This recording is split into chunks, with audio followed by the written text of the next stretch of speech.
home of champions. For the 63rd time in their illustrious history, the Yankees honor their grand past. 39 American League championships and 26 World Championships. And for one day in the Bronx, old men are young again, revisiting their youth, trying to put one more swing on one more fastball, trying to throw one more pitch to another catcher who a long time ago wore championship rings. Heroes of the past become men of the present, revisiting their youth, snapshots of our mind scrapbook. The great Yankees becoming great for one more day. It all goes by so quickly. Boy, it seemed like just yesterday.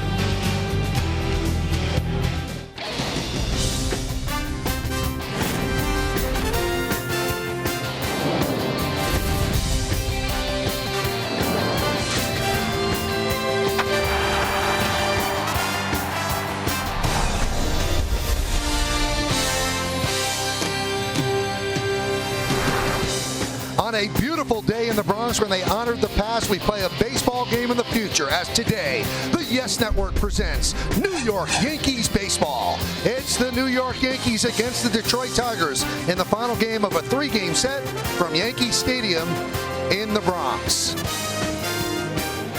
Hi, everybody, and welcome to Yankees baseball, along with Ken Singleton and Al Leiter.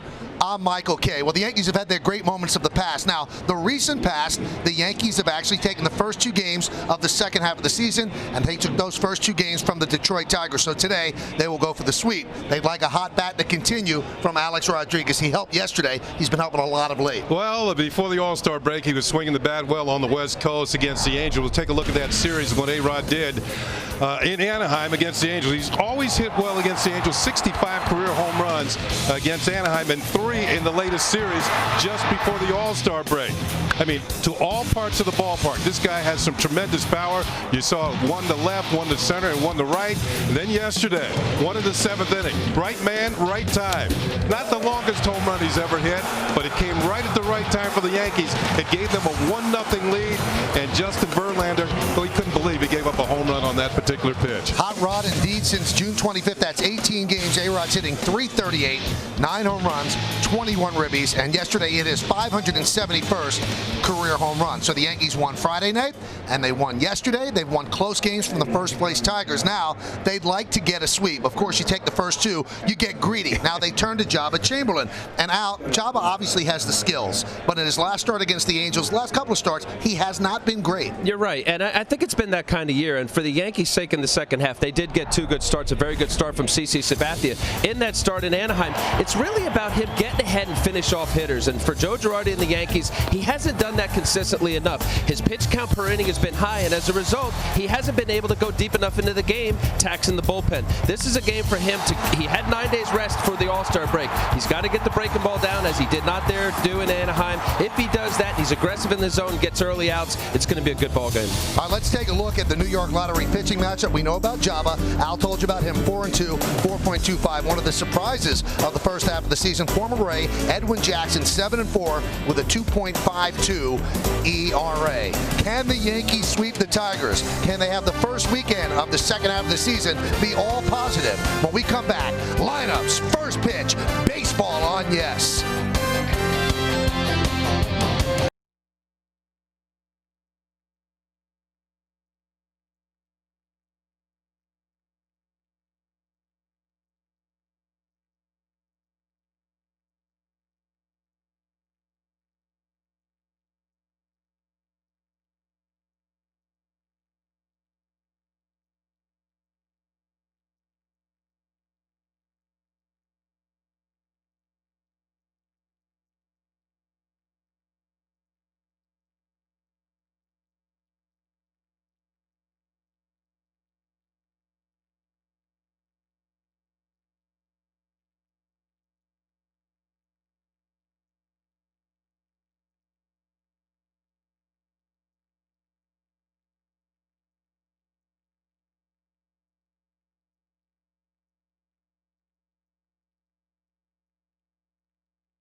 Firestone, a tradition of innovation.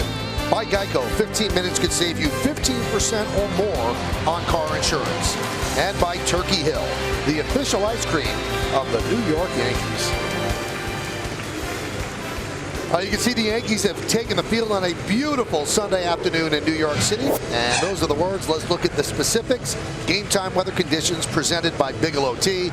A perfect 80 degrees, humidity 34%, wind just 9 miles per hour. And it is a beautiful day for baseball. Some puffy cumulus clouds overhead here in the Bronx. Just a gorgeous shot of what it looks like over this brand new stadium on 161st Street and River Avenue. Well, the Yankees have taken the field as we noted and as we saw, and Jabba Chamberlain about to take his warm-ups, and we'll take a look now at the BMW lineup of the Detroit Tigers. Curtis Granderson in center field is going to lead off, batting second, and playing second, Placido Polanco. Miguel Cabrera, the first baseman, hits third. Marcus Thames will DH. He's going to clean up. Batting fifth and playing right field, Cleet Thomas. Brandon Inge at third base will bat sixth. Batting seventh and playing left field, Josh Anderson. Gerald Laird is going to catch. He's going to bat eighth and batting ninth.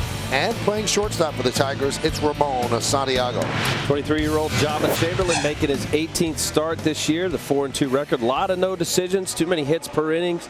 See the walks up 42 for 89 innings. It's not very good. Let's take a look at the Jeep pitcher scatterboard. Streamlined. He's third most average pitches per inning. He's 17.5 behind Brad Penny and Gil Mesh. Needs to throw strikes and get ahead. Get on a roll in 18 of his starts. 8 of them he didn't get into the 6th inning, and he's winless here at the stadium in 9 starts. And hold him. He's second most in the American League of stolen bases. First is Jeff Neiman of Tampa Bay. Let's take a look at the Yankee defense behind Jabba Chamberlain. The outfield a little bit different as Johnny Damon's getting the day off. In the outfield, you've got Melky Cabrera in left, Brett Gardner in center, and Nick Swisher over in right. In the infield, it's Alex Rodriguez, Derek Jeter, Robinson Cano, and Mark Teixeira. That's third to first. Posada is behind the plate, and as Al mentioned, fairly easy this year to run on Chamberlain. 16 stolen bases against the hard-throwing right-hander. IOTV offers you incredible HD picture and sound. HD is free with IOTV, the official HD service provider of Yankees baseball on Yes. Big crowd here at the ballpark. Big crowd yesterday and Friday as well as the Yankees take the first 2 games of this 3-game set against the Tigers. Curtis Granderson, an all-star this year, hitting .254, 19 homers and 44 runs batted in. Obviously, you'd like to keep him off the bases. Tigers coming at 48 and 41. The Yankees are 53 and 37. Chamberlain's ready. Granderson's ready. Let's do it here in the Bronx as Chamberlain deals, pitches inside, and we are underway. So he threw a fastball to start off the Tigers center fielder. Granderson 0 for 6 so far in this series. And that one is grounded to Teixeira. He'll take it himself, and there's one away. Let's check out the umpiring crew. They do make a difference. Jeff Nelson played in the Old Timers Day. Now he's going to umpire behind home plate. Mark Carlson is at first. Tim Cheetah is at second. And Bob Davidson is over at third. One of the best games that Jabba had this year was it started Comerica Park against the Tigers back on April 29th. He went 7 innings, 3 hits, 1 run, 3 walks, and 6 strikeouts. The Yankees won the game, and that was Jabba's first win of the year. So he has a history against the Tigers. There's a strike to Polanco. Yeah, I think early on watching Jabba's velocity, he's been in that low 90 range since starting, and I think really that's been somewhat of the issue for him to figure out a way to conserve energy, get outs, and still trust your fastball. Having a 17.5 pitch per inning is not good and doesn't help you to go deeper in the game. You know, one thing I noticed right away, he's working a lot more quickly in this particular game. At least here in the first inning he is. You know, no messing around, attacking the hitters. You know, trying to, I think a lot of his problems become mechanical because it's hard for him to repeat his delivery time and time again. Not everybody could be a Mariano Rivera, but you got to find that arm slot and trying to conserve your pitches. Now, one of the reasons, and it sounds a little strange that he has a high pitch count, is when he gets 2 strikes on a batter, his stuff is so good they can't put the ball into play, so they foul off a lot of pitches, and that gives you maybe 20 extra pitches that other pitchers might not have. The 1-2 missed outside. I mean, I don't know if there's anything you can do about that if your stuff is too good and they foul it off. Well, I could relate to that. I threw a cutter and I got a lot of foul balls. You know, especially a guy like Polanco in protect mode. There's several hitters in this lineup that have shown good two-strike approaches. Well, Polanco's one of the toughest hitters in the league to strike out, so maybe he's not a fair choice to be the type to put away right away. He strikes out about once every 14 trips to the plate, and that makes him one of the more difficult hitters in the league to actually punch out. You see, he chokes up on the bat. You see him cut down on his swing with 2 strikes, and he's the type of hitter that could be tough for Jabba, you know, actually put away. You want him to put the ball in play. You don't look for him to hit the ball out of the ballpark. The 2-2 inside. By the way, Jeff Nelson is not the same Jeff Nelson I played in the old time. Oh, no, he's not. No, he's not, Kenny. I thought I'd tell you that. Oh, okay. They have the same name, though. Different body. Different face, same name. And the 3-2. And Polanco works along.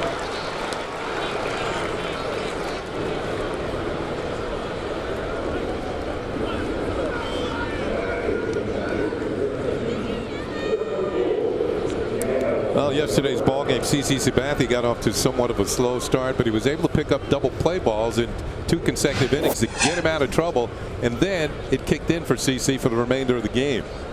You know, through the first 2 innings, 52 pitches, and he really settled down. Ended up with 114 through 7.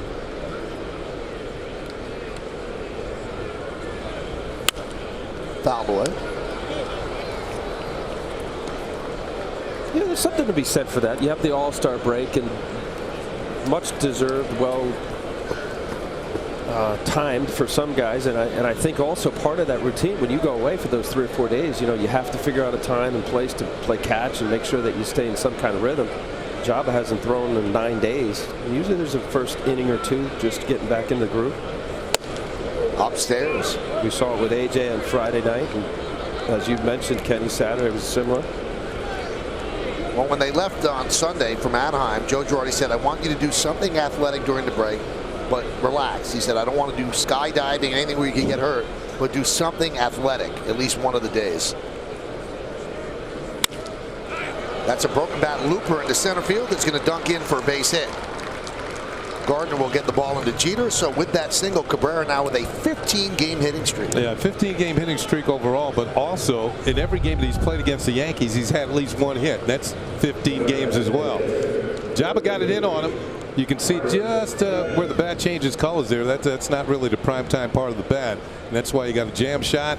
But Cabrera's big and strong, about 230, 35 pounds. It just didn't even sound good, but it's still a base hit. He'll take it. Cabrera is definitely one of the top young hitters in the game, and has done it with the Marlins, and really has carried the offense up to this point. The Tigers were always a team that would bang out a lot of runs, and this year it just hasn't been. There's Marcus Timms. He has a 5-game hitting streak. He has 10 hits and 20 at-bats.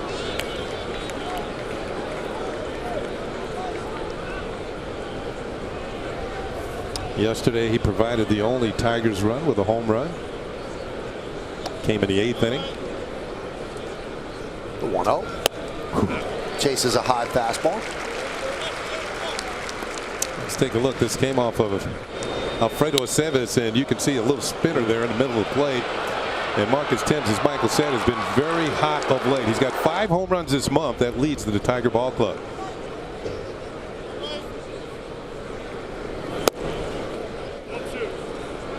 Well, Timms has never really been given a chance to get the 500+ at bats, and they felt if he could get it, he'd be a 30+ home run guy.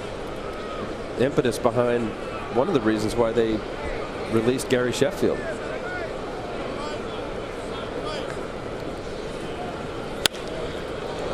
High pop-up. Left field. Melky Cabrera fighting the sun, called off by Gardner, and Gardner makes a catch. For the second half. Different angle on the sun from center field than it is from left. And as Melky was coming on there, and you can see that they working as a team out there in the outfield, and you have to on a day like today, as sunny as it is.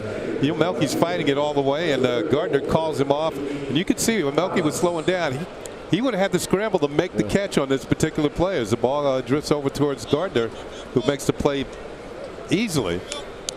But the left fielder, what Yogi used to say, he gets late early out there in left field. And I've played out there in left field. It was no fun on the sunny days. Pitch to Clete Thomas is a strike. I was thinking, why am I over here? I should be in right.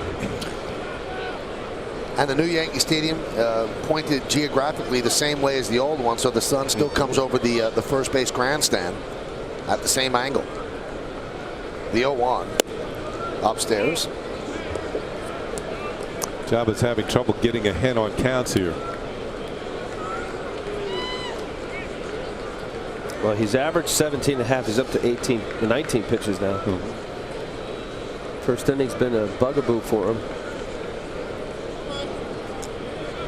The 1-1 upstairs, 2-1. 20 pitches already for Joba. And again, as we mentioned, you can overcome that with a couple of quick innings.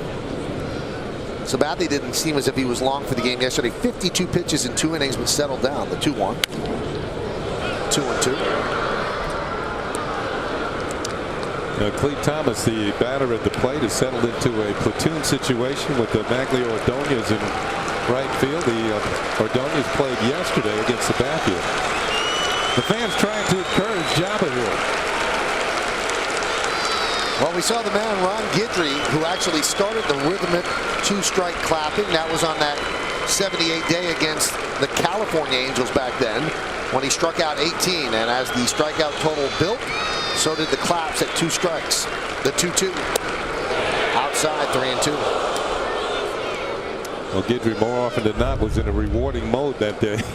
Once they started clapping with 2 strikes, those Angel hitters were, flapping their wings back to the bench. Runners will go, 3-2, 2 outs. Top of the first inning, just underway here at the stadium. Swung on and missed. Got him on a breaking ball, diving down and in. So Joba threw 23 pitches, but he does not allow a run in the first. No runs, a hit, no errors, and 2 men left on base. It's the Tigers nothing, and the New York Yankees coming to bat against Edwin Jackson.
Well, the Tigers don't score against Joba Chamberlain in the top of the first. Now it's the Yankees' chance as Edwin Jackson will take his warm-ups. And this is the Yankees starting lineup presented by BMW.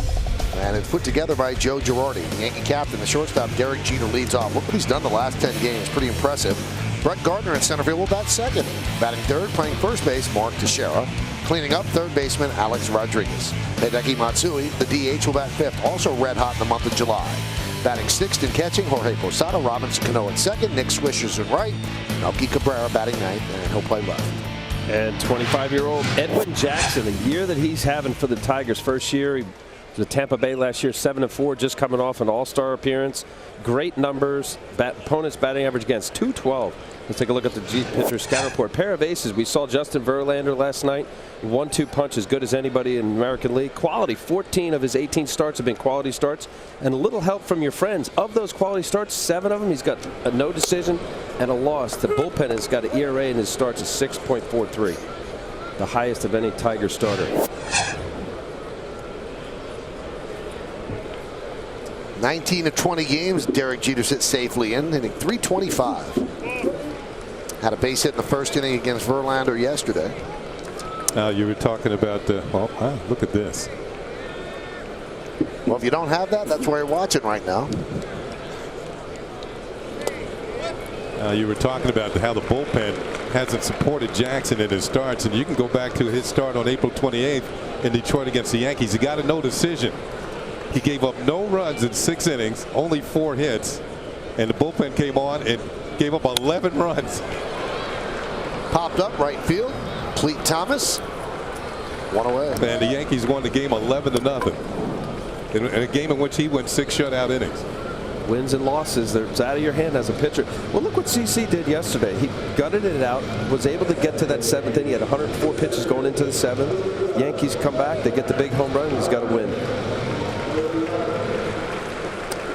You know, Jackson is probably part of the best deal over the winter, coming over from the Rays, a team in which he won 14 games last year. Was 14-11 on the American League Championship team, and they ship it to Detroit.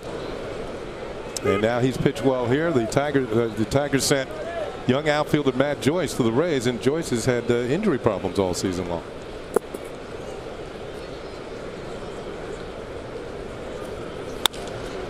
Slap toward short.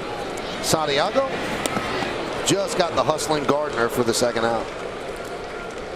Let's take a look at the entire Tiger defensive schematic as put together by Jim Leland. In the outfield, you've got Josh Anderson in left, Curtis Granderson in center, Cleet Thomas over in right. Infield in Santiago, Polanco, and Cabrera 3rd to 1st. Laird, who throws out about 44% of base stealers, which is best in the American League, he's behind the plate. And Edwin Jackson is on the mound. There's Mark Teixeira. Pitch outside. Obviously, you really can't tell about a deal for a couple of years, but right now it looks like a steal for the Tigers getting Edwin Jackson. And although Jackson won 14 games last year for the Rays, everybody felt that with his stuff he should be better. They expect him to be great right away. Came over from the Dodgers and always threw hard, but was never able to harness it. And looks like he has now. An American League All-Star, pitched a scoreless inning in the All-Star game. And it looks like he's going to pitch a scoreless first here against the Yankees. That one's popped up to shallow left. And it's going to drop. Anderson loses it in the sun. So it's a double for Teixeira. I spoke too soon. The sun took over. Anderson could not see the ball, and he has sunglasses on as well. Well, Melky Cabrera had Brett Gardner bail him out, but center fielder Curtis Granderson is much too far away to help Anderson out. Anderson, well, I've had that happen to me. Your eyes start to water. You can't see. It's like some, you know, when you, middle of the night, when you go to get something from the refrigerator and you're sleepy and you open the door, you know how bright that refrigerator light is in a darkened room? It's the same sort of thing. They were all, nobody, after Anderson looked over, obviously it was a no man's land. And at that point, he's just hoping it doesn't hit him in the head. You know, you go for that last piece of pie that you notice in the refrigerator? Pizza. Oh, yeah, pizza in your case, Al? Pizza pie. Yeah. Here's Alex Rodriguez. Had a home run in yesterday's game. And the pitch is upstairs, 1-0. Now has 571 in his career. Look at his average against the Tigers. 340, 31 homers, 104 ribbies. That's in 109 games.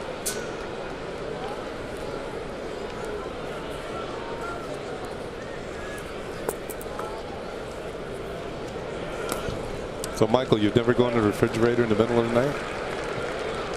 I have, yes. And you know how bright that light is? It gets very bright. Uh-huh. That's why I keep my sunglasses right next to the bed when I get up, put them on. I wear that hat when I open the refrigerator door. You know, a good idea, Kenny, would be to just blow the light out. Yeah, but then you couldn't find what you're looking for. or blow the candles out. Foul back. Time now for the G moment, and it involves Alex Rodriguez yesterday, and it certainly was a G moment for the Yankees. Verlander served it up, and it made the first row of seats in right field, and Alex had a home run. We had a G moment, and Verlander didn't have a good moment. He was upset with that. The 2-1. Outside, a 3-1.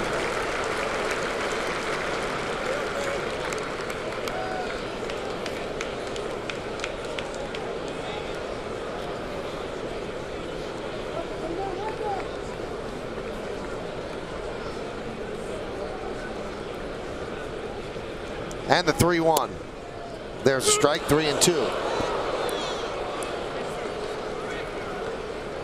You just knew yesterday the way Sabathia and Verlander settled in that it was going to be a moment like what Alex had, that swing of the one, get the mistake or ball, just being able to get over the fence.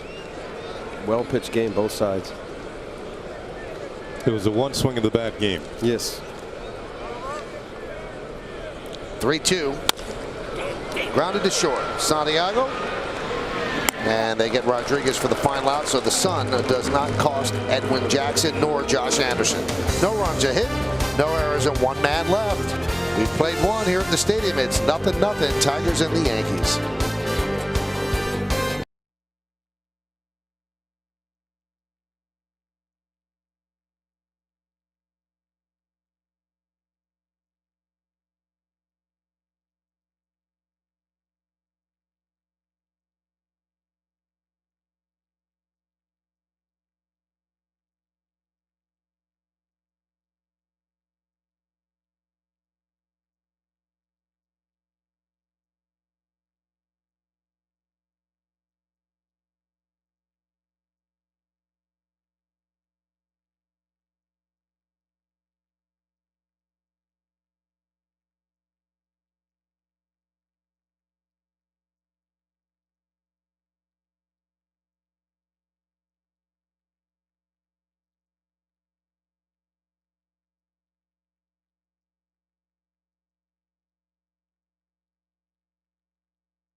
Watson's in a playoff.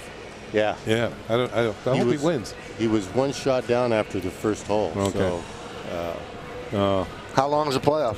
four holes, I think. Oh, that's it. 4-hole playoff? That's cool. I think that's what they said.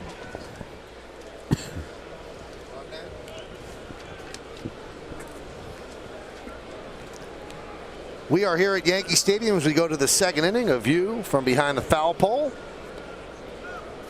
And it's 0-0. Jabba Chamberlain struggled in the first inning, but got out of it without allowing a run. And Brandon Inge is going to lead off against Chamberlain. It'll be Inge, Josh Anderson, and Gerald Laird here in the second. And the pitch is high. Old Timers Day, always nice to have a parade of former Yankees, Hall of Famers, All-Stars coming to the booth. And the first one that graces us with his presence is the great Goose Gossage. Goose, always good to see you. How you doing? Thank you, Michael. It's good to be here. Nice ovation again. And does that ever get old? No, it doesn't. You know, when I played, my favorite day here at Yankee Stadium was Old Timers Day, and that's when the guys came in and you know, shared a locker with us. So it was a very special day. Like I said, it was my favorite day of the whole season. From what I understand now, the Old Timers have their own clubhouse. Oh yeah, we've been kicked out. We got the old auxiliary, but hey, it's you know, this is, I think, the only really Old Timers Day left in any of the stadiums, and it's been a great tradition here, and then to be a part of this is very, very special. I think certain teams might celebrate a World Championship year or something, but the Yankees celebrate their history, which is a little bit different. Yeah, and you know, I've never understood why more ball clubs don't do the Old Timers Day, because there are a lot of ball clubs that have that tradition, and it's kind of strange that because the fans, there's so many generations of fans that relate to different generations of ball players. You don't have to have as many of the Hall of Famers with a great tradition as you do here. The fan base of each respective city, they go back whenever it is. Absolutely. It's been almost a year since your Hall of Fame induction. How's life changed? Well, it's just upside down, I guess, is the right way. But those numbers tell you how you get in the Hall of Fame. Look at those. Well, you know, it's something I can't even really I can't even comprehend it. That one's chopped to A-Rod. He's going to try to get a force at second. He does. That's all they get. As Josh Anderson grounded one to A-Rod, so one away. Yeah, I can't even comprehend it, guys. It's been, after I got out of the game, I thought, well, now I'll be able to have a little time to reflect back on my career. And the longer I'm retired, the further away my career gets. I can't even really, you know, think back, I guess, Al, and you guys. I mean, Singy, you had a great career, and Al. I had a terrible one. Well, you've had a great career, Bob. You didn't have the aggravation of giving up home runs in front of millions of people, you know. Here's Gerald Laird against Jabba Chamberlain. What was the best moment today for you? Today? Yeah. Oh, just being out there with all those guys and being introduced there at the end, you know. I mean, as a Hall of Famer, that's like, I just can't. I don't think I'll ever get used to that. And it's just so humbling and, you know, such an honor. I can't even really, it's an out-of-body experience. I can't even put it into words. Runner goes, and that one is skied to a fairly deep left center field. And again, Brett Gardner will make the catch, helping out Melky Cabrera, who is battling the sun. Great play right there.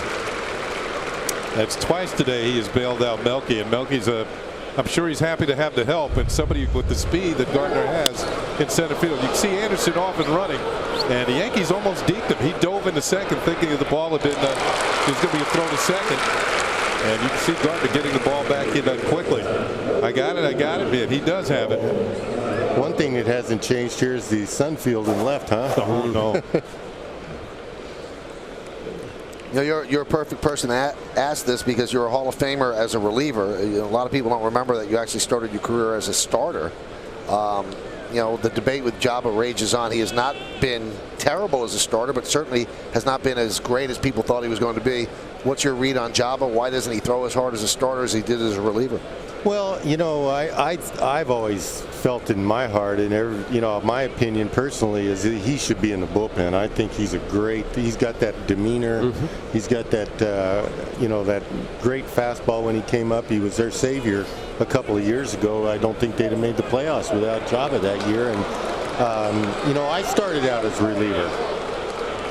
There's a balk there as Anderson moves to second, and then they moved you to the rotation. And I only started 1 year, and we were out of arms, and they just wanted, we needed starters, so they asked me if I'd start. I said yeah, and I had won the Fireman of the Year in '76 and then, or '75, and then come into my own as a reliever, and then they put me in the rotation. Then Tanner traded for me back in Pittsburgh, and he said, you're back in the bullpen. So it was the best thing that ever happened to me. You know, when I got moved into the bullpen in '72, man, that was a kind of a junk pile down there where old starters went that couldn't start. You didn't want any part of that bullpen, and now it's become such a huge part of you know, your they draft guys first round to be a reliever. Exactly. First picks. Yep.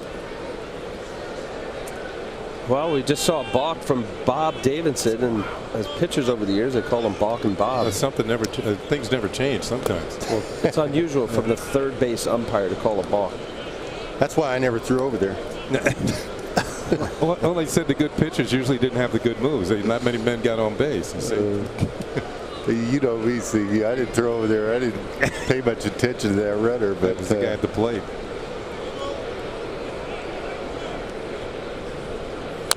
And there's a chopper to the left side.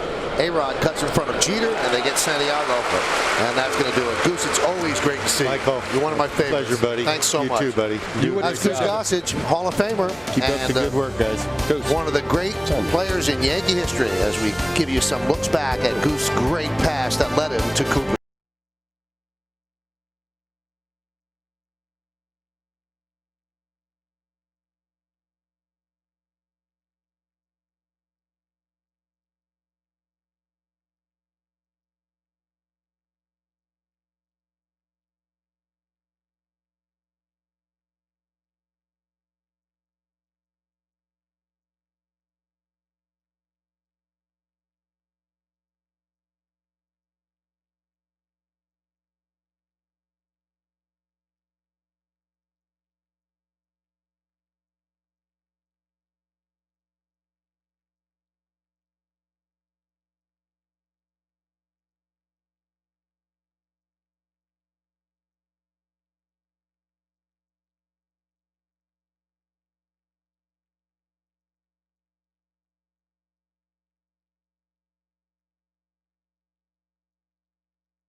We are. Hey,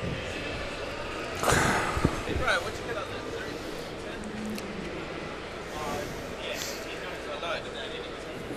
that? Do it.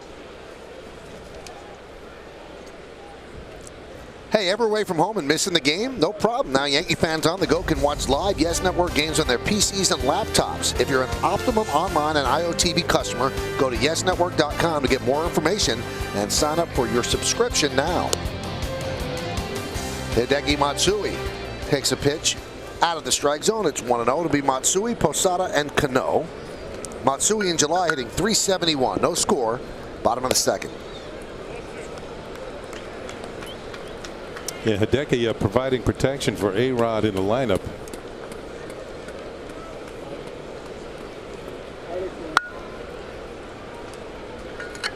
Jackson deals. When A-Rod first came back, his walk total was climbing. And A-Rod still, I think he's walked more times than he has struck out this year. And he's never done that before in the season. But you put somebody who's swinging the bat well behind him, then all of a sudden A-Rod's got to get some pitches to hit. 3-0. They turned him loose, and he grounds one foul. Hey, when Goose Gossage left at the end of the top of the second inning, all of us have a little kid in us. We asked him to sign our scorebook, and you got to take a look at his signature, and you can see why the guy's a Hall of Famer. Can you see that? It's beautiful. I mean, he says it was the nuns in Catholic school. He said when you didn't write properly, you get hit on the hand with a ruler. And that's him actually signing. Was that your book, Mike? That's mine. Yeah. And that'll be on eBay tonight, everybody. That ain't so well. That goes up a couple hundred. The 3-1 is outside, so Matsui works a walk. Oh, my goodness.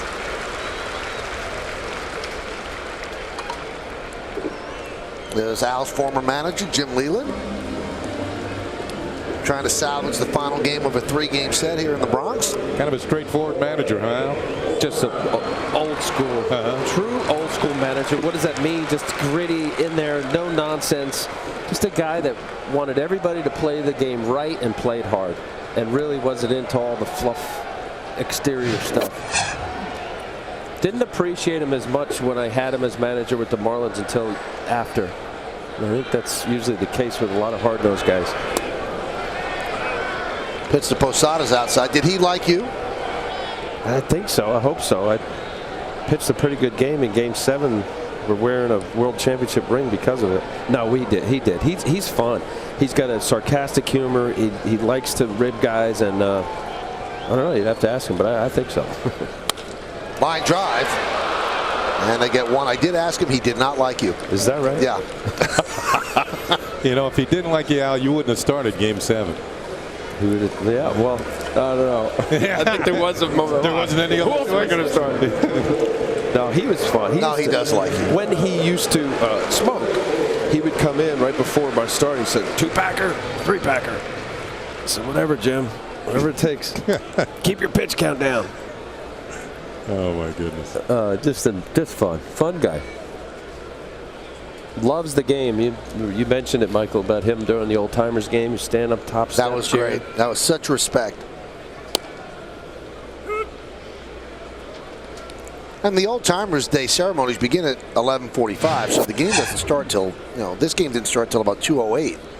And he was out there right from the beginning during Old Timers batting practice. He just soaks it all in, and you can see that he enjoys what this is all about.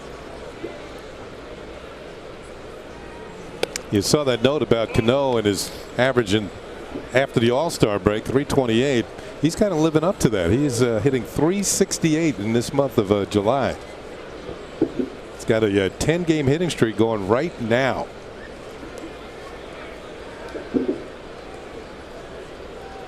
Well, a few years ago, he was battling for the batting title. Jeter and Mauer right down the stretch. There's a ground ball up the middle, and a nice play by Polanco gets the force on to first. What a double play. A beautiful double play started by Polanco, who took a base hit away from Cano and turned it into a twin killing. There's one on to first, and they just get the hustling Cano for the final out. We go to the third.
There you go. Jim, we got it. Jim, we got it. Hi, Kevin. I heard you all along.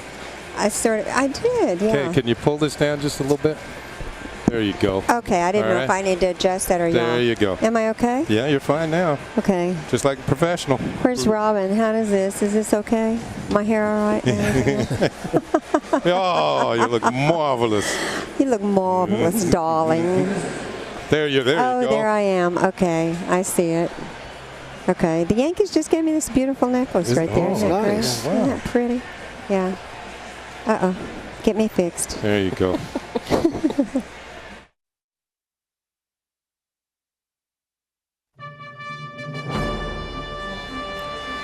Bobby Mercer probably loved the Yankees as much as anyone who ever played for the Yankees, and had some great moments here in the Bronx, and obviously with us here at the Yes Network, and before that MSG. And Old Timers Day was always a hit with Bobby, as he was mic'd up and told us what was going on the field. And every day that goes by, we miss him a little bit more. So it was great to see Bobby's lovely wife, Kay, on the field during Old Timers Day, and she joins us here in the booth. And if you've never seen Kay Mercer, let me just tell you, she's probably one of the most beautiful women of all time. Oh, gee. No, really, it's true. I mean, look, a gorgeous lady. Good to see you. Well, great to see you guys. This is fun. I've never been mic'd up here before. Well, Bobby wouldn't let you talk. No, I tried. This was the only place he got to talk. So. How are you doing? How's your family doing? You know what? We're great. We really are. We truly are. The kids are all in Dallas, and everybody's good. Todd was up here and saw a game 3 weeks ago. Now, I know you're doing some great work about early detection. Tell us about that, Kay. Yes, you know, the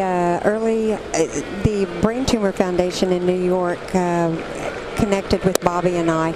And this is a job actually Bobby really wanted to do, and he wanted to get out there and promote early detection, and they've named the mobile MRI scan truck after Bobby and his memory.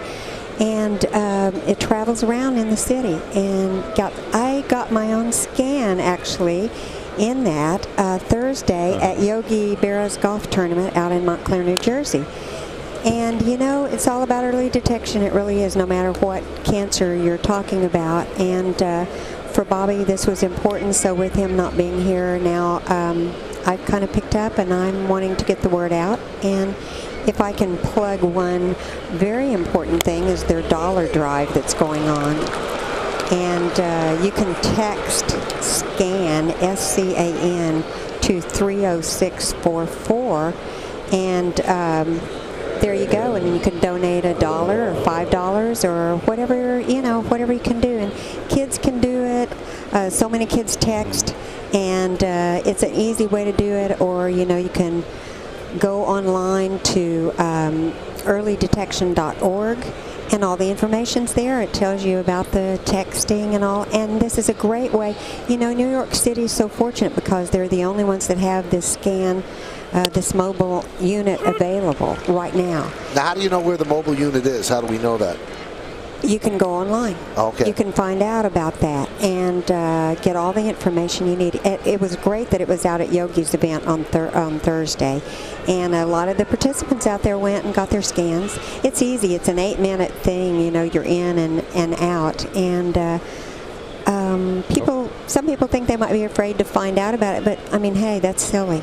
You know. Are there plans to expand this maybe to other cities if other cities find out how well it works here? Hopefully, but the funding has to be there. I got you. It's, you know, how the government is and how they pull back on some programs and all, and that's why we're trying to help get the message out about it. So it's just like, you know, when mammography was out there and they were having these mobile units go into areas, and now that's very, you know, prevalent, and so they're hopeful that this is something that can happen too. Sure.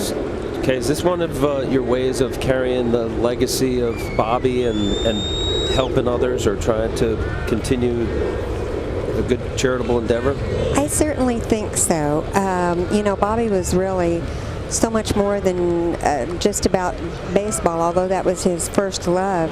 He actually did so many other things, charitable things, and when this happened to him, he saw a real opportunity to use something that was a bad situation for him and turn it into something that maybe he could help others with. So with him not being here, and you know, hey, I was with the guy forever. He played Little League with my brother, so we're kind of joined at the hip all those years. And if I can do anything, then that's what you're going to be hearing from me. Well, you just told a little bit of a mistruth. You were his first love. Yeah. Baseball Well, came You know, I was second. thinking the very same thing. Well, I guess I have to admit that is the truth. But I mean, he used to always tell us how, you know, he obviously outkicked his coverage. Well, you know, it's really funny. I used to have a funny little thing that I would say. I'd say, from time to time, I'm asked to share, how do you two remain a pair? It's really easy, because you see, I love Bobby, and Bobby loves Bobby. So we almost never disagree. Polanco pops it up. Mark Teixeira will make the call, and he's going to make the catch for the first out as Granderson stays put at first base. How have you been doing?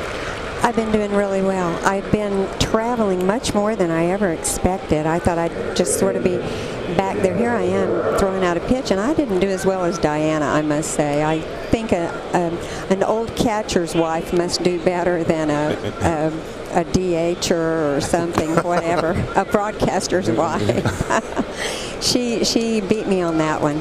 We were hoping we get to practice some last night, and all we did was visit and laugh and talk when she got in. So,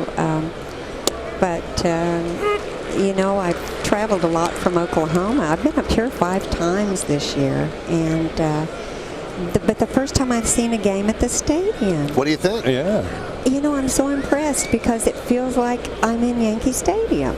I thought it would feel different because it's so new, and you know, it's just beautiful in the suites and in the you know, out in the common areas and all that. And what an easy ballpark to see the game from. There seems to be more space here. That's so much more space, and I love that there's such a big crowd here today. This is fantastic. So I feel we were all commenting, all the wives and the players who came in were commenting on, you know, that it feels so much like the old stadium, and that made us feel good. We were afraid it wouldn't feel like home to us, but it really does. So Cabrera has an 0-2 count and a pitch outside. Am I doing like Bobby and talking way too much? Not at all. Now in the old stadium, Bobby had his moments as he goes through the monuments to get that Wasn't deep that drive great? to center. Wasn't that great? I did love that piece of film, and you know, the one great thing is the Yankees have been wonderful that they have sent us, I think, everything he ever did, and you've sent us center stage, and we have the Yankeeographies, and they made copies for every one of the grandchildren, and so we have all of that.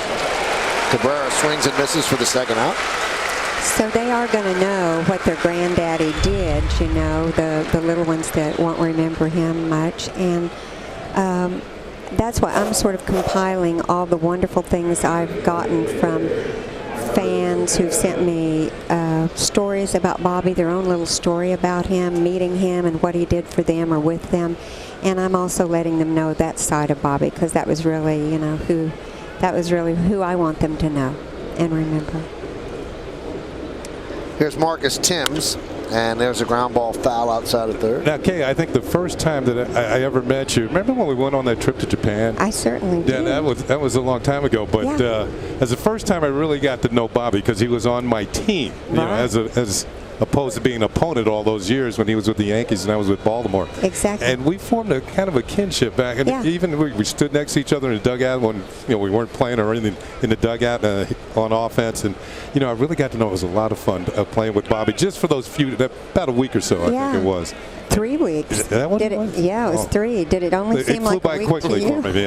I was having so much fun. But that was a memorable trip for me. I have pictures. You do? We both look the same. Runner goes. The 0-1 is outside to throw to second, gets through, and goes to center field as Granderson will move to third. So a stolen base and then an E2 on Posada's throw, and Granderson 90 feet away from the game's first run. Maybe you look the same, but I know I don't. No, I think you do. Oh, well, I appreciate it. That's very kind of you to say. I also thought a lot of the old timers today looked like, I think Mel Stottlemyre looks like he could pitch. Uh-huh. And quite a few of them really looked like they were in their playing form.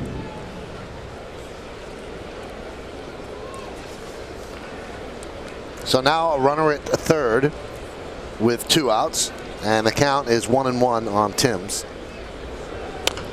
And that one is topped back to Jabba Chamberlain. He bobbles, fires to first. A nice stretch by Teixeira.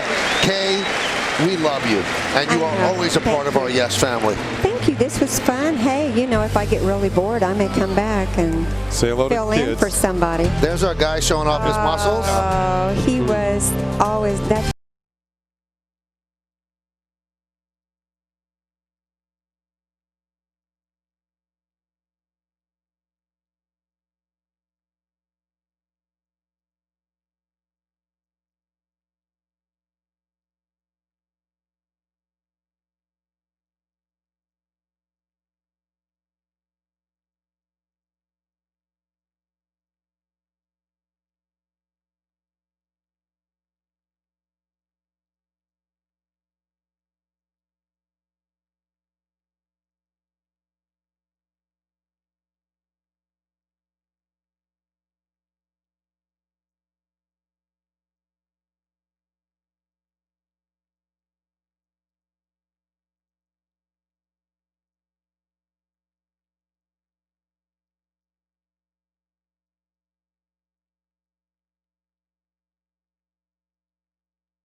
It's 0-0. Yankees and the Tigers.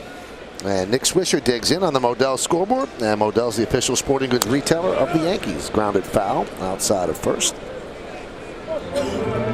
Want to give you the number again to donate for the early detection van that's named after Bobby. You can donate to the Dollar Drive. Text SCAN, S-C-A-N, to 30644. We'll go to roadtoearlydetention.org and earlydetection.org.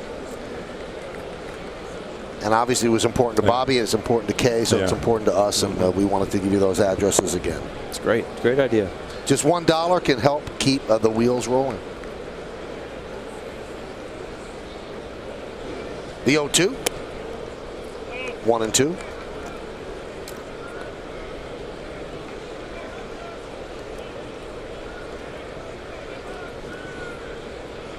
I tell you, when you see Kay, you have some strong memories of our good friend Bobby.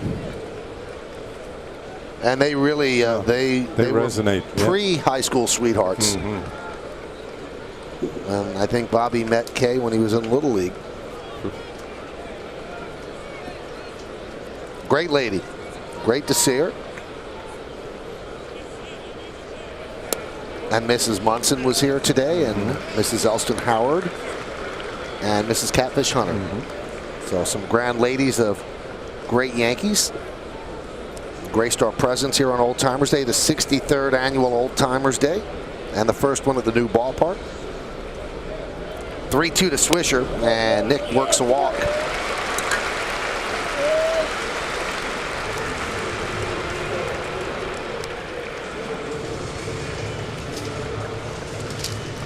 Hey fans, it's time for the Toyota text poll. Today's question is, which of these legendary Yankees would you most like to have seen play? And the choices are: number 1, Joe DiMaggio; number 2, Lou Gehrig; number 3, Mickey Mantle; number 4, Babe Ruth. You can text your vote to 58772. Standard text messaging rates apply. Well, I did see one of them, and that was Mickey Mantle, and he was certainly legendary. That'd be interesting to see the way that poll plays out. Because, I mean, I would love to have seen Babe Ruth play, because he was so far and above everybody else that played that time, hitting more home runs than whole teams. I would just like to have seen him play. But if you're younger, you might say, well, DiMaggio or Mantle.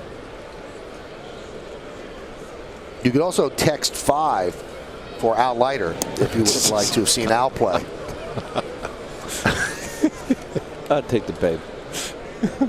I would just like to see if the story of him having hot dogs during a game is true. Babe Ruth? Yeah. How about the story of him promising the kid in the hospital a home run? I know O'Neill was able to do it. In fiction, on Seinfeld. The 1-0. That's served down the left field line. Fair ball, it's trouble, but it slices foul.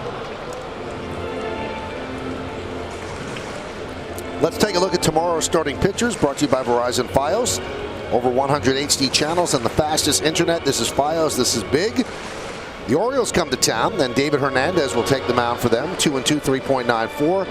Andy Pettit will start for the Yankees, 8-5, 4.85. And our coverage will begin at 6 with the BP show. 6:30 is our pregame show, and then right around 7:08 will be first pitch. There's Mick. Looks like he's eating a hot dog. Yeah. Is that Gator next to him? Pizza? That is Gator. Oh, he's brushing his teeth with his arm in ice. Yet another 10 strikeout performance.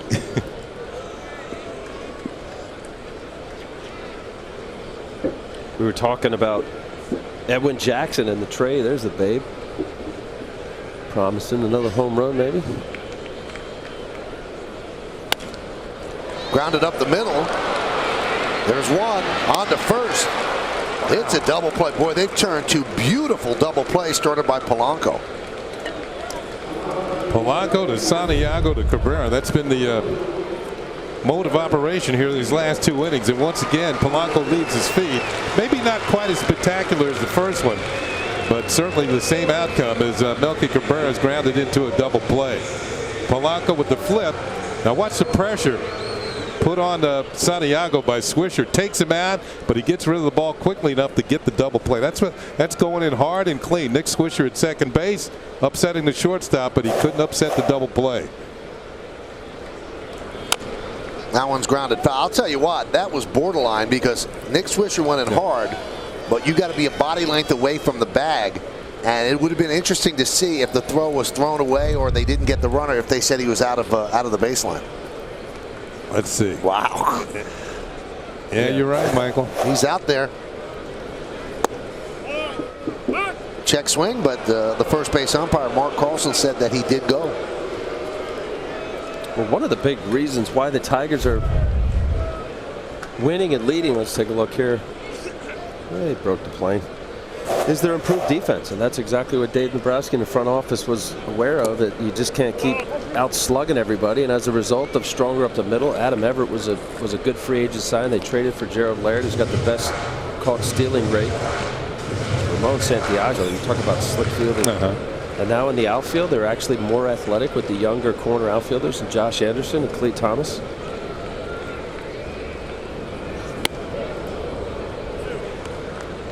Seeing more and more teams getting away from out slugging the 3-run homer approach and more of a running situational. You see more stolen bases, hit and run. Well, the Detroit, they have an expansive outfield anyway, so it's not going to be a big time home run park. That one got a piece of the umpire, Jeff Nelson. It's more of a doubles triple park, except for to right field. Right field is fairly reachable, but you know, left center and right center and center at Comerica Park, you got to get all of it to get it out of there. Brandon Inge, third base, healthy, Gold Glove caliber type third baseman. And a swing and a miss. Edwin Jackson's got good stuff today as the Yankees go down here in the third. Because of the double play, nobody's left. We'll go to the fourth, and there's no score on yes.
Time at the top of the fourth inning.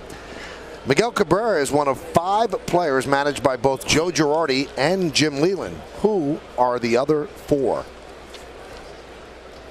You know, Michael, right after the All-Star break, we started out with a nice, easy question. And now we're down. We're starting to get back to where normal. Going to be tougher again. Here's Cleet Thomas. And that one's fouled back.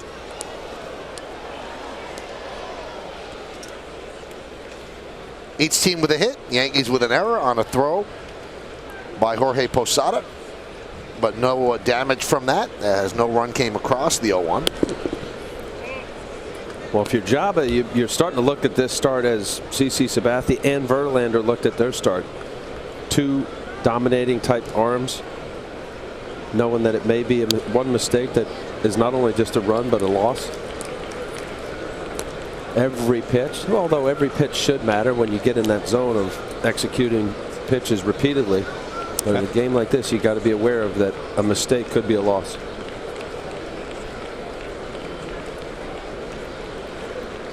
And the 1-2. Foul back. Al, you and I between innings were talking about how much smoother Edwin Jackson seems to be than when we first saw him with the Rays.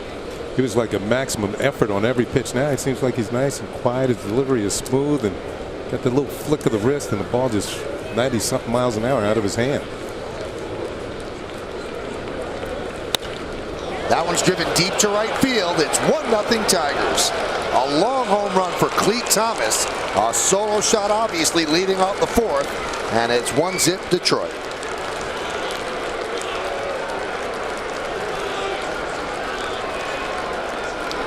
Well, you can see why the Tigers like Clete Thomas. I mean, he's got some power. That's his 6th home run of the year. He gets called up from the minor leagues, and Jabba was gone. Breaking ball that hung in the middle of the plate. Clete Thomas, very strong throwing arm, good defensive ball player, and looks like he's got a future in Motown. Yeah, you look at his size. 6 home runs, just called up. He doesn't have the disposition, at least size-wise, as Pop, but he has shown that. So his 26 run batted in, 6th home run of the year. Count 0-1 on Brandon Inge. Brandon Inge had the misfortune of being in the home run derby at the All-Star game and not hitting one home run. Wasn't able to get one over the wall. I don't think he's the first one that's happened to. I think he might be right. Yeah, didn't Piazza go one year without hitting one? Really? I think so. I know the American League had a very tough time even getting participants. Obviously, the best home run hitters in that home run derby came from the National League, as Brandon Inge goes down looking. Nice bounce back by Jabba after giving up the home run. He comes right back and strikes out the next hitter. Maybe didn't hit the target, but it was over the inside corner. You can see Posada. Inge thinking it's inside, jumps back out of the way, but he's headed back to the bench. Big inning in the first inning with 23 pitches, but he's been somewhat economical since then. An 11-pitch second got him back on target. Pitch inside. Now, Jabba this year has had some struggles here in the Bronx.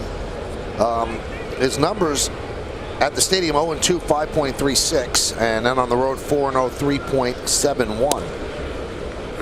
And after a while, it can become a self-fulfilling prophecy where you go out to the mound, I haven't done that well here, and give up 2 more runs per game here than I do on the road. So he needs a win just for the peace of mind. And one thing that Jabba's done a lot of is he's done a lot of no decisions. More than anyone in Major League history after this many starts, he just doesn't ring up wins or losses. It shows you he doesn't get as far into the game as you would like. Grounded to third. Alex Rodriguez retires Josh Anderson. 2 away. Well, that's true, Kenny. You know, look at CC yesterday. It was a perfect example of those late inning snatch wins where you maybe struggle early on, your pitch counts up, you settle down, you're pitching against a tough pitcher, and then you get that late run. That yesterday was in the bottom of the 7th, but you know, if you can grind out that 8th inning, and if you continue to pitch and not get through 5 or barely get into 6, you're missing a lot of chances to get some wins, especially with the Yankees. They score late. You know, this isn't a team that just lays over. You have a good shot at getting some late wins, late inning wins, and really it's been a product of his pitch count early on. Jabba grounded to Jeter. He gets a nice hop and across the diamond. So Jabba rebounds after giving the home run to Clete Thomas. 1 run, 1 hit, no errors, and nobody left on base. And it was a breaking ball. It was up in the zone, and then it was up and out over the wall in right field. A long home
What is he, a mind reader or something?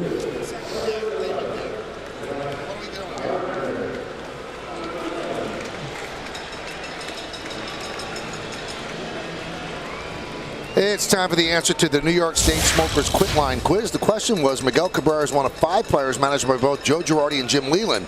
Who were the other 4? And the answer is Kyle Farnsworth, Pudge Rodriguez, Matt Traynor, and Dontrell Willis. Brett Gardner starts off the bottom of the 4th inning, so now Edwin Jackson has a 1-0 lead. Traynor would have been a tough one. Wow, Lobels. Get yourself some steak while you're here at the stadium.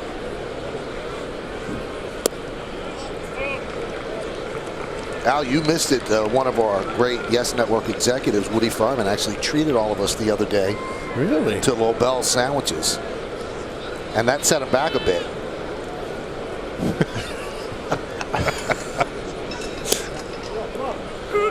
Was that the day I was here? Or what? You were there, yeah. Yeah. Today McDonald's, the other day Lobel.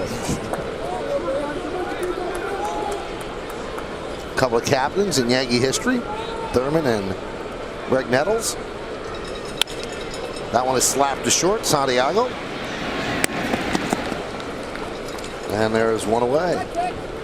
Diana Munson was here at the ballpark along with Kay Mercer. They both threw out the first pitch. First pitches.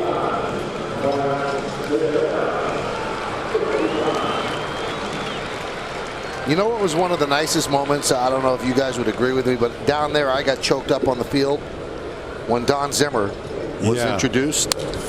There's a ground ball to first, and Cabrera flips to Jackson 2 away, and I just thought that that was special because it was so nice of the Yankees and the Steinbrenner family to invite Zimmer back, who has not been back, and the way the crowd received him. And you could see the tears in his eyes, and I spoke to him afterward in the dugout, and he was all choked up. It's just a great, great moment. That's what Old Timers Day are about. So he knows how the fans feel about him. He gets to see his old friends, and I just thought that was a really special moment.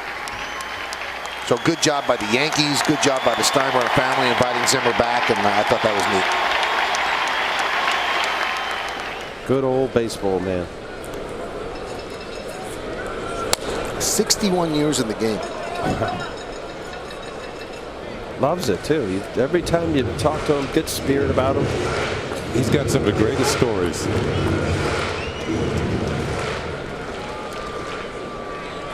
And he was part of the Dodgers only World Championship team in 1955. That one is driven deep to left center field, giving Chase Granderson on the run, on the track, looking up. See ya! Game-tying home run, Alex Rodriguez. The 572nd of his career, and it stands untouched in the Tiger bullpen. And Rodriguez now 1 home run lifetime behind Harmon Killebrew for 9th place on the all-time list.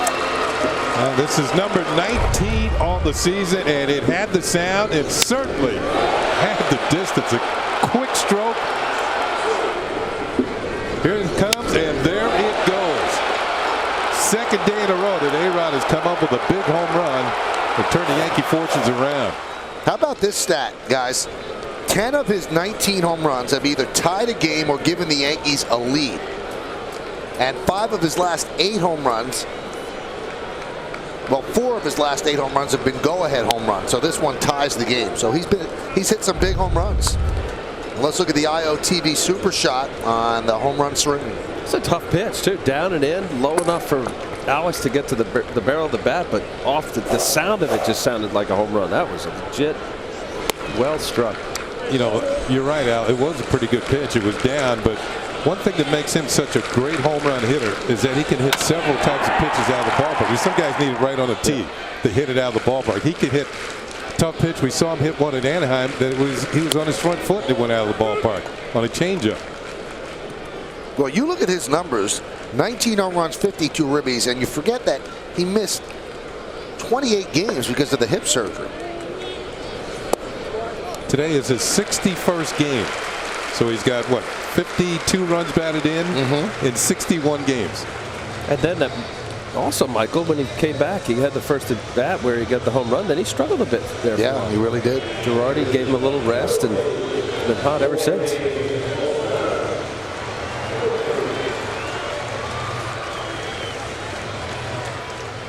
Gets a nice hug from Nick Swisher, who probably was back in the video room watching that swing.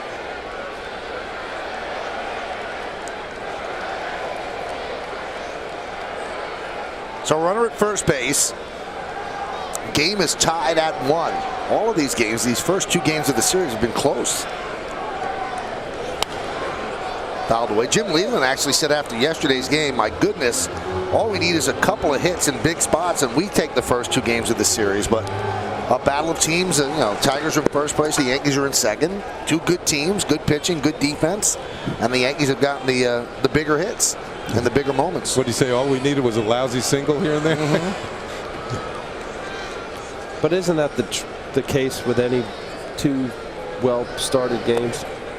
It comes down to that. And that's exactly what's happened. Even Luke French, the rookie pitcher the first night against A.J. Burnett, locking horns.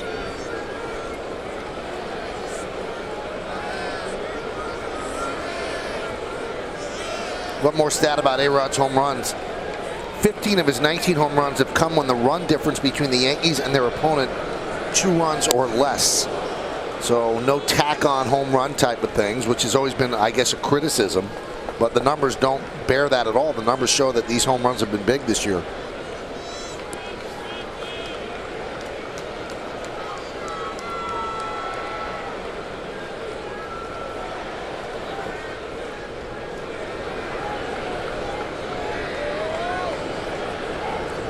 One, 2, inside, 2-2. There's an example of the defense of Gerald Laird. That was a tough pitch with a left-handed hitter to come up with. Remember, Jackson throws pretty hard. And Gerald Laird, as Al said, was added as a defensive measure. He's thrown out about 44% of the runners attempting to steal. And that doesn't include his defense on balls in the dirt. Nice stop there. That ball was in around the feet of Jorge Posada. Makes it doubly difficult for a catcher to come up with it. But the runner has to stay at first. And Posada's worked the count full, so that's going to start Matsui off at first. The 3-2 count and 2 outs. This chiropractic telecast is presented by authority of the New York Yankees. It may not be reproduced or retransmitted in any form, and the accounts and descriptions of this game may not be disseminated without the express written consent of the aforementioned New York Yankees. So Cabrera will play behind Matsui, who's going to go on the pitch.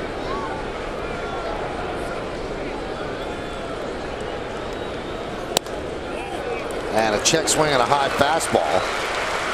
And they checked with Bob Davidson. He said no, Posada did not go. So the home run by Rodriguez been followed by 2 straight walks. How close was this? Tough pitch for him to lay off of. There was 96 run away from him, but that was close, above the belt, according to Jeff Nelson. Pitching coach Rick Knapp comes out to talk with Edwin Jackson.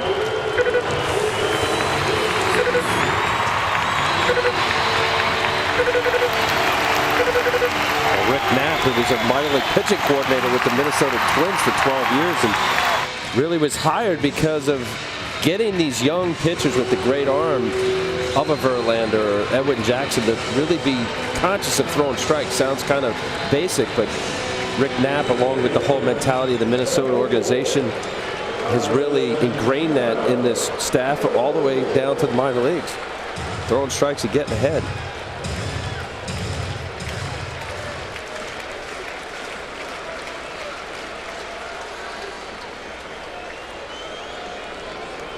Well, the first 2 outs of this inning were done in 5 pitches. He's thrown 13 more since then. And the pitch to Cano is a strike on the outside corner, 0-1. Robbie, a hot shot up the middle, looked like a base hit. Polanco diving stab turned it into a 4-6-3 double play to end the second. Cano has a 10-game hitting streak.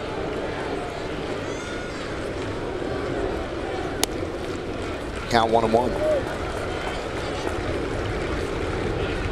Well, that's what the Yankee lineup does. When they're on all cylinders, and they've been doing that most part of the year, make a pitcher work, make him throw your pitch, foul off the tough pitch, get deep counts, get some walks, elevate that pitch count.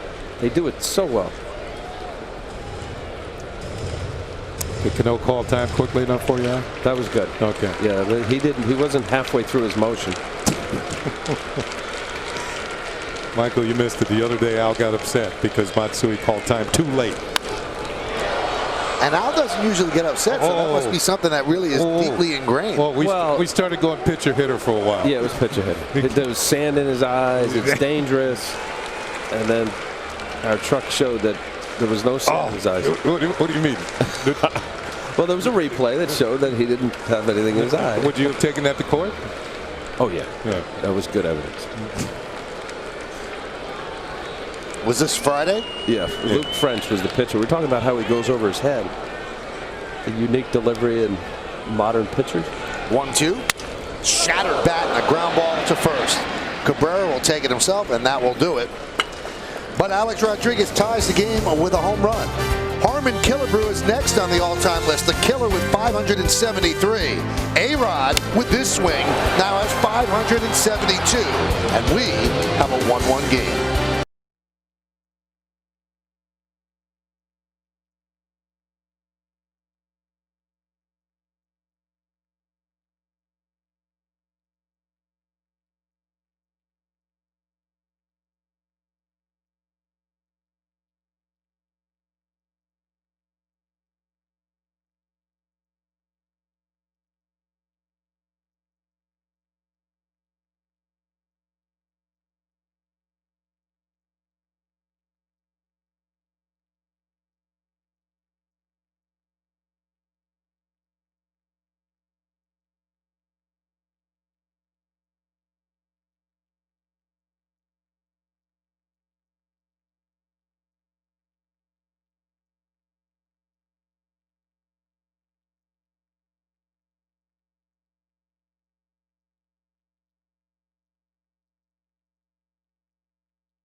Which is the complete opposite of what it was.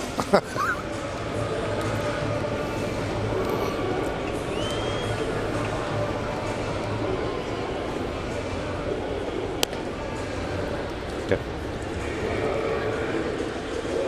Little Kevin.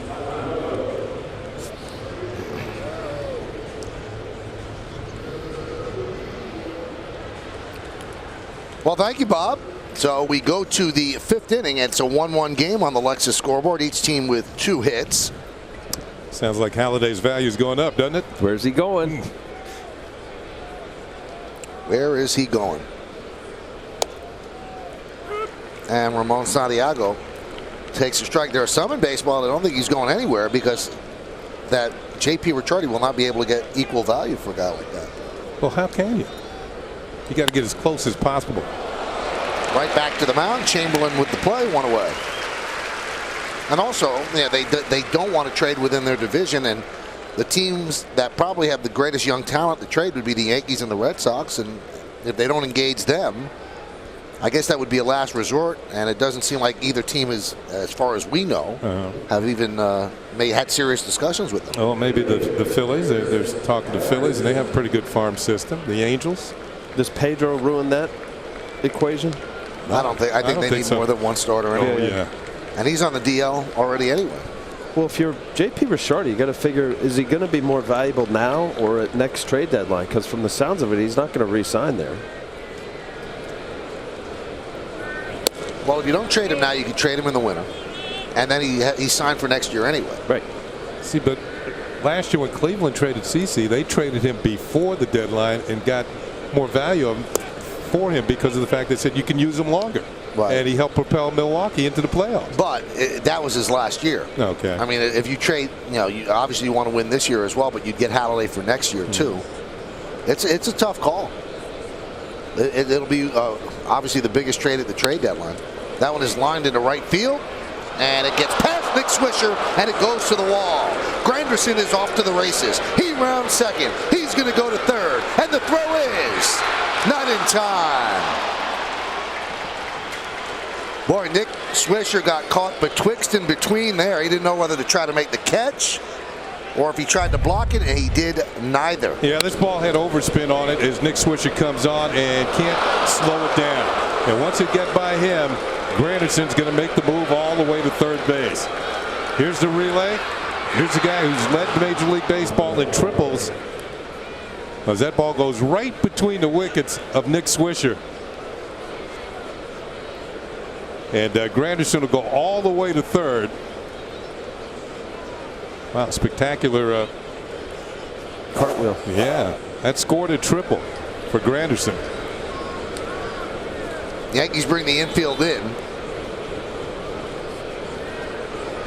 for Polanco. Fouled away. And you saw how the umpires work in tandem as well. The umpire at third base at the time of the call was the home plate umpire Jeff Nelson, as the other umpires had to scramble to cover for each other. Here's Granderson headed for third. He's got about 48, 49 triples in the last 4 or 5 seasons that leads the American League. Instinctively, look, he put his head down. He didn't have to pick up Gene Lamont, the third base coach. I'm going all the way. That was the difference. Yeah, he knows what a triple is all about, especially with one out. He's trying to get to third base. Now time is called as Posada wants to talk with. As good an effort as that was, you think, was that a triple, guys? And I know it was tough. He was caught in between, Swisher was, in diving, and then he had to pull up because he realized he couldn't get the ball. I hear what you're saying, but it's hard to score a single and two errors, because you know what? If you're going to score that, then it's an error all the way. You should have made the catch then. No, it was a sinky liner. It's a single. I think it's a triple. I think it's the only way to score it. That one's fouled off. Granderson was darting down the third base line. I don't know if there was a sign missed. He's talking to Lamont right now. But his heart must have been in his mouth when he saw Polanco swing. Got a smile on his face now, but he wouldn't have been if there was a line drive in his direction. It would have been a toothless smile. Here he comes. You know, by the way, Granderson, 23 triples 2 seasons ago. 23 of them. The 1-2. Oh, couldn't get out of the way, so Polanco will take first. Now, he didn't do that on purpose, not on 1-2, and you've got Cabrera on deck. Well, you said it, Michael. They're absolutely not. You want to come up and in, but obviously you didn't want to do that. 1-2 count, pitchers count. You want to put them away there. I got a tough hitter coming to the plate in Miguel Cabrera. Here's our scouting report on him. 5 straight 100 RBI seasons. He's got 51 runs batted in right now. He's just 26 years old. He's got 193 home runs, coming up on 200. And right now he is 4th in the American League in batting. Now the Yankees back up. They play a double play depth. Try to end this inning with a ground ball. Job is not a double play type of pitcher. Gets fly balls and strikeouts. There's a nice breaking ball, whispering for a strike across the outside corner. Job will throw the slider and then the big curveball. That was a curveball right there. You see Miguel Cabrera pulling off a little bit. A good piece of hitting in his first at bat, pulling his hands in on a boring fastball. Let's see if he comes back with that breaking ball again.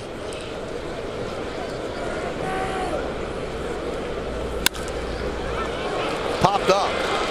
That will not get a run in. A big out for Chamberlain as Cano makes the catch. 2 outs.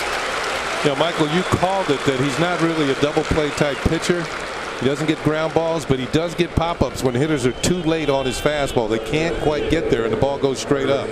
So that was a big out to get a very tough hitter. It was in a little bit too, and he couldn't get the bat around quickly enough, and an RBI situation missed, and then you can see he tosses away the bat in anger.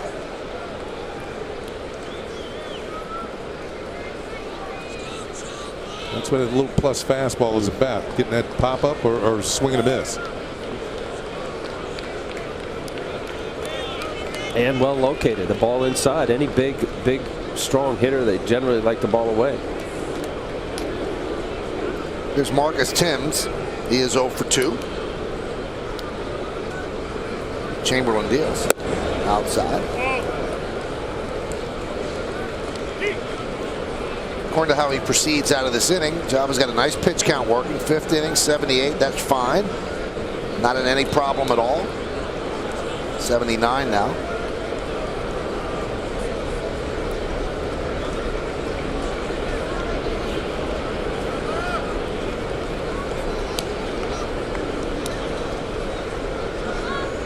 The 1-0.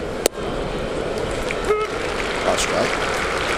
That's nice when you fall behind the count. You get yourself into a fastball count from a hitter standpoint. You can drop that breaking ball in there for a strike. And what that does, it creates confusion for a hitter too. He's not really sure now that he can sit back on a fastball if he gets ahead on the count. Breaking ball can come up there anytime.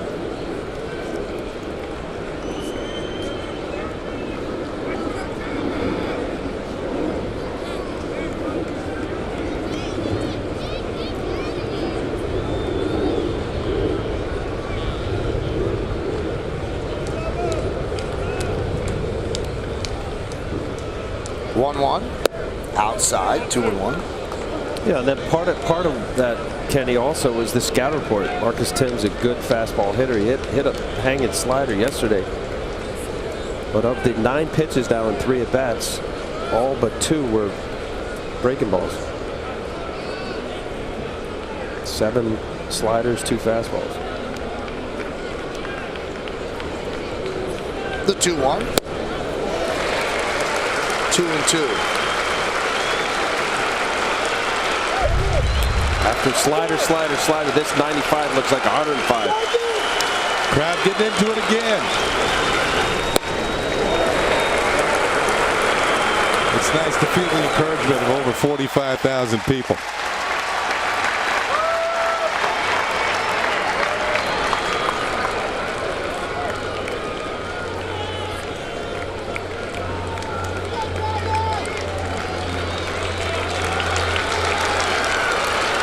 Granderson leads off 3rd. Polanco off 1st. 2 men out. 2 balls, 2 strikes. It's a 1-1 game, top of the 5th. And the pitch. Muscled it up 97 miles an hour upstairs.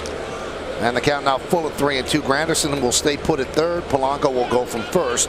And on deck is Cleet Thomas.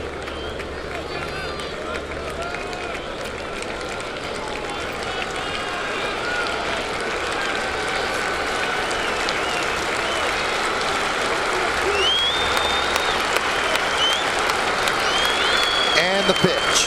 He struck him out. 97 upstairs. And Chamberlain works out of trouble. A misplay by Swisher in right field. And Java picks him up. He goes with high cheese. And Tim swings and misses. And that is the old pumped up Java from his bullpen days. We're halfway through.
Yankees Baseball on Yes is brought to you in part by J&R Music and Computer World, and by Ford, the official truck of the New York Yankees.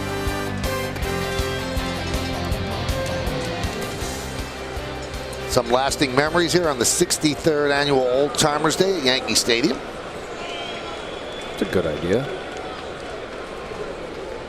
You like it? The photographer, yeah, it's like Disney World. Here's Nick Swisher. Pitch is high, 1-0. Lexus scoreboard, 1-1.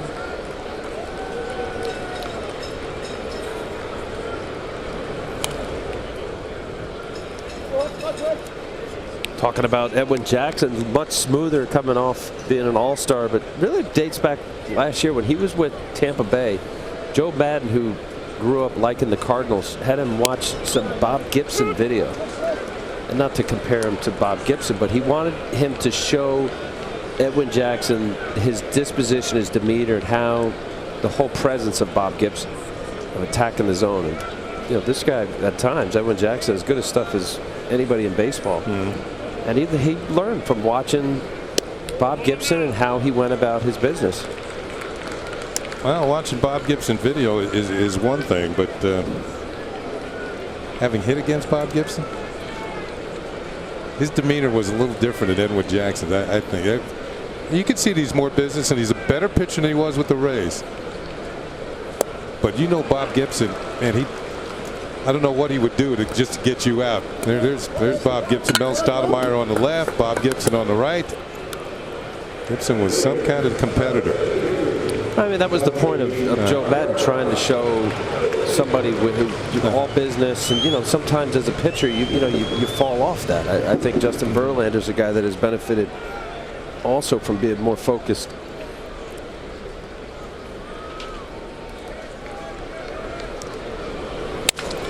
And a broken back ground ball to second.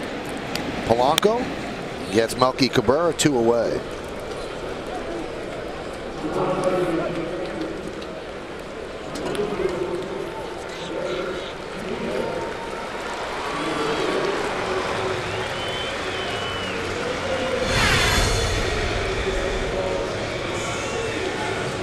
How about that, guys? Mike Messina gets a Yankeeography.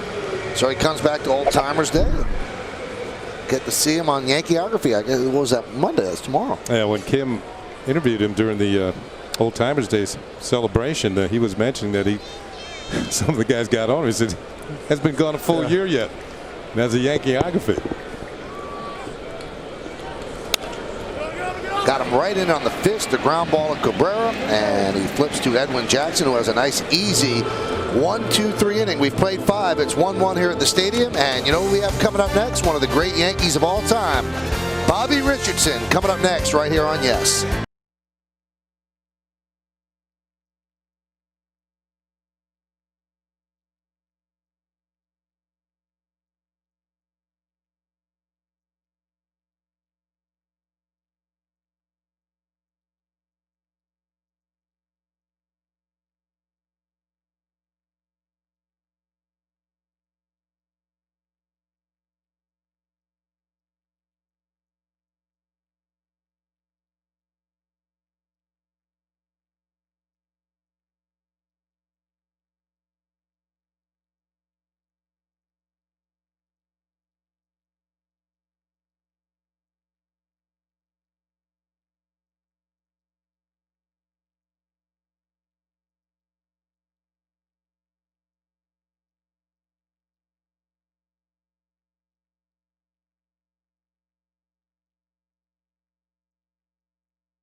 Really? Those 60s Yankees were some great teams.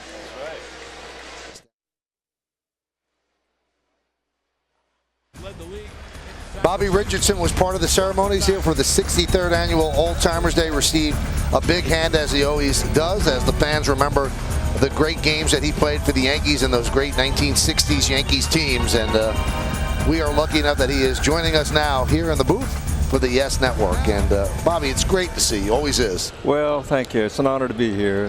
Still be here. I put it that way. I played my first Old Timers game. I was 31 years old. That's not even an old timer. No, not really. Well, it was a long time ago. 1955 through 1966 for Bobby Richardson. Why did you retire so early, Bobby? Just felt like I needed to spend a little more time with my family, and Kubek and I roomed together. We both had the same thought.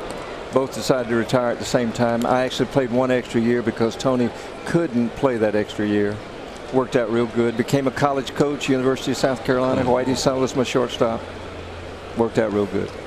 Now, you're such a family man. You obviously don't second guess that, but do you ever wish that you had played longer in the big leagues? Only when the pension comes and I realize that if I can play. What do you think of the new ballpark, Bobby? Oh, it's fantastic. Down on the field as you look up, it's very similar. But when you see all the wonderful things in here, it's great.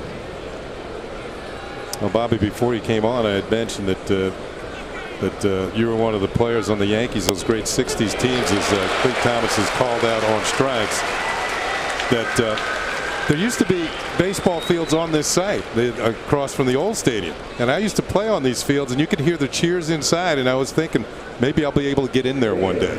And, well, you're in here, kid. Yeah, I've been here a long time now, but there's some video of Bobby from those days, and one of the best second basemen in all of baseball, and had one of the greatest World Series ever in the 1960s. Unfortunately, the Yankees lost that one. They sure did. Pitch to Brandon Inge is the strike. But what was it, 13 hits you had? Or 13 hits in the 64 series. Yeah, 64. Yeah. 12 RBIs in the 60 series. Right? Yeah, that's what it was. That's somebody under pressure playing some baseball. Well, kid, I only had 26 all year. There's a look at the Great Hall where some of the great Yankees, their pictures, images, big scoreboard in there. Shows the great Yankee legacy. We talked about this during the Old Timers Day game, Bobby, and you stayed around that extra year, as you mentioned. And were you shocked that the fall was as precipitous for the Yankees? They've been so good for so long, and then all of a sudden in 1965 it went south. I sure was. I actually played an extra year to break Bobby Mercer in, and he got called into reserve program, and we were not able to play. But you're right, we finished in last place that year, and it was just a sudden thing. We traded some good young ball players for that one guy that kept us going for another year. Then it all came to a sudden halt. Did the Yankee organization know that you and Tony were going to retire early, or did that take them by surprise? They had a pretty good idea. We had talked to them in plenty of time and told them. Ralph Houck was my coach in the minor leagues, my manager in the minor leagues, my coach up here, my manager, general manager. He was like a father to me, and he knew exactly what we were doing. Count 1-2 on Brandon Inge. Inge is 0 for 1 with a walk. Check swing and fouled away. Now, during the 1961 season, that was a great season for me. I think every Yankee fan of my age can remember that particular summer. It was a great, great summer, great team. The team set the all-time home run record at the time. And what was it like watching Madeline Maris go down to try and break Babe Ruth's record on an everyday basis?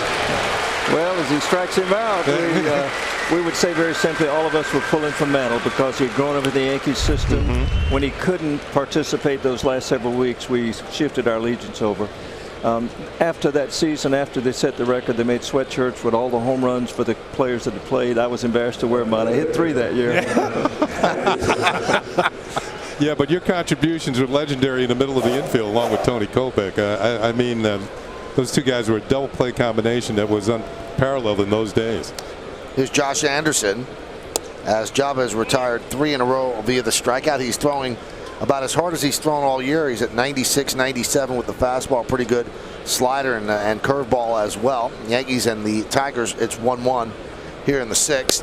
Bobby, what was it like playing with Mickey Mantle? I guess I was too young to see him in his prime. Kenny did see him. What was it like? 17-year-old came up to the stadium. I'd signed out of high school, and Mickey put his arm around me and said, "Come on, kid, step in here and take some swings." Started a friendship that lasted a lifetime. There's a ground ball to second, and a 1-2-3 inning for Java Chamberlain.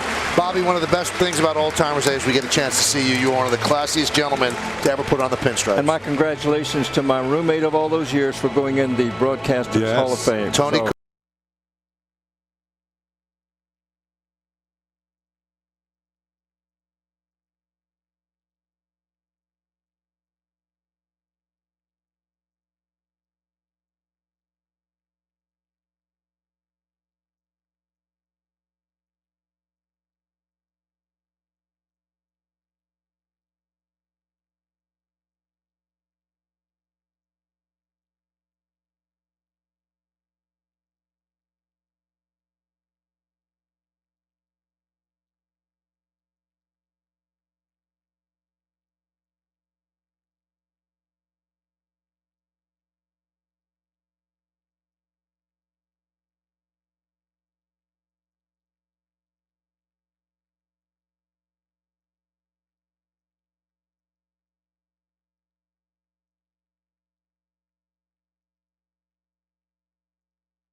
Did you watch me pitch to Maz? Yeah, I did. Did you? How'd you like that one? A little turn on Did it remind you of anything? I thought you'd like that. Yeah, no. I didn't then, and I did. That's funny. I mean, I did give him enough pitches to swing at.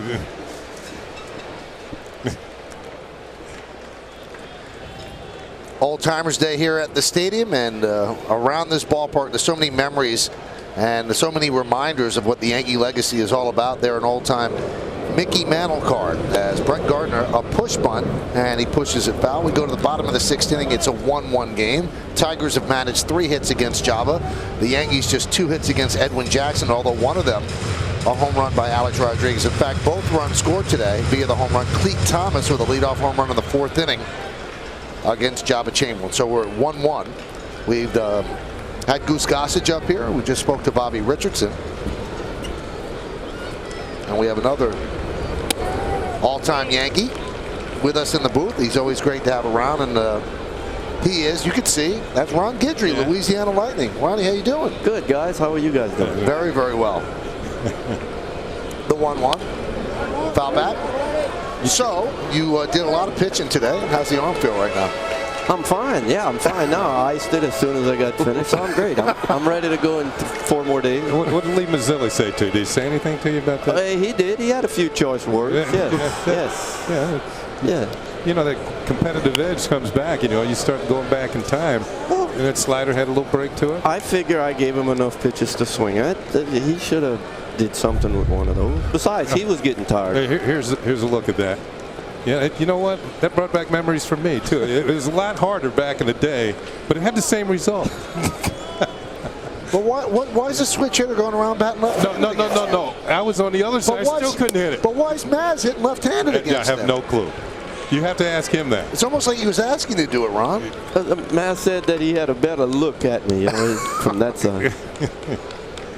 Remember that picture? Brushing your teeth with your arm in ice? I think I was eating a barbecued rib. Oh. And you brush your teeth after that. But you know, that's some of the memories, because that picture there, I always had to speak to the reporters right outside of the training room door. So I was always late getting something to eat and drink, and my teammates would go and they'd get it for me, so I would eat while I was talking to the reporters. Close play at first base as Jackson just beat Brett Gardner. Now, Ronnie, we haven't had a chance to talk to you. What do you think of the new ballpark? Well, the new ballpark is magnificent. You know, when you sit and you look at everything, it reminds you so much of the old ballpark. Just the thing that the most ordinary people will not see is the inside, you know, and that's what's amazing, you know, for us. You know, all the murals and the paintings and everything else. And then you got the clubhouse, the training room. What'd you think of that? I'd still be playing if they had that. The modern amenities of Major League ballparks. Here's Teixeira. Now we were talking to our left-hander in the booth, Al Leiter, and when he came up, you were on the Yankees. He said it was very difficult to be accepted into the Ron Guidry aura. And was he annoying, Ron? Did Al bother you a lot? He was like a little puppy. He followed me all over the place. So of course, he had a good buddy. Rigetti was like that too when he first came. You know, but you know they tell you you actually get a few orders from above. It's okay. Look, we have these left-handers. They're going to be great. You know, they're going to make careers, and you can see it. You know, watching us, you can see that they'll eventually learn what it's going to take to be a major league pitcher and pitch. So. You can't just go over and put your hand on their shoulder and then start giving them all of the stuff. You got to let them learn on their own. But I knew this left-hander was going to be good, Smart. And I just wanted to make sure that he didn't get caught doing the things he shouldn't be doing right away. You know, grow into those things, like staying out too late at night. Or going to the bathroom in the back of the plane when Billy Martin is the manager. Right. You know, you got to watch what you do on those things like that. But, yeah, I remember, you know, when Lefty was here, and I enjoyed being around. I wish I could have stayed a lot longer, you know, to be able to enjoy pitching alongside of him. That one's drilled deep to right field. There it goes. See ya. A long home run for Mark Teixeira. And the Yankees lead 2-1.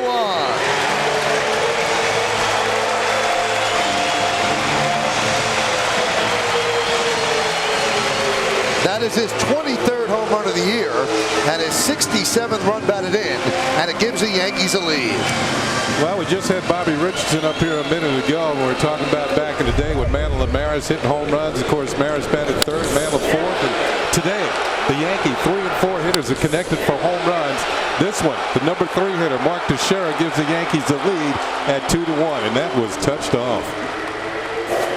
Here's Alex Rodriguez, and the pitch is upstairs now. Teixeira, 47 of his 96 hits this year have been for extra bases. He had a double in the first, and now this home run.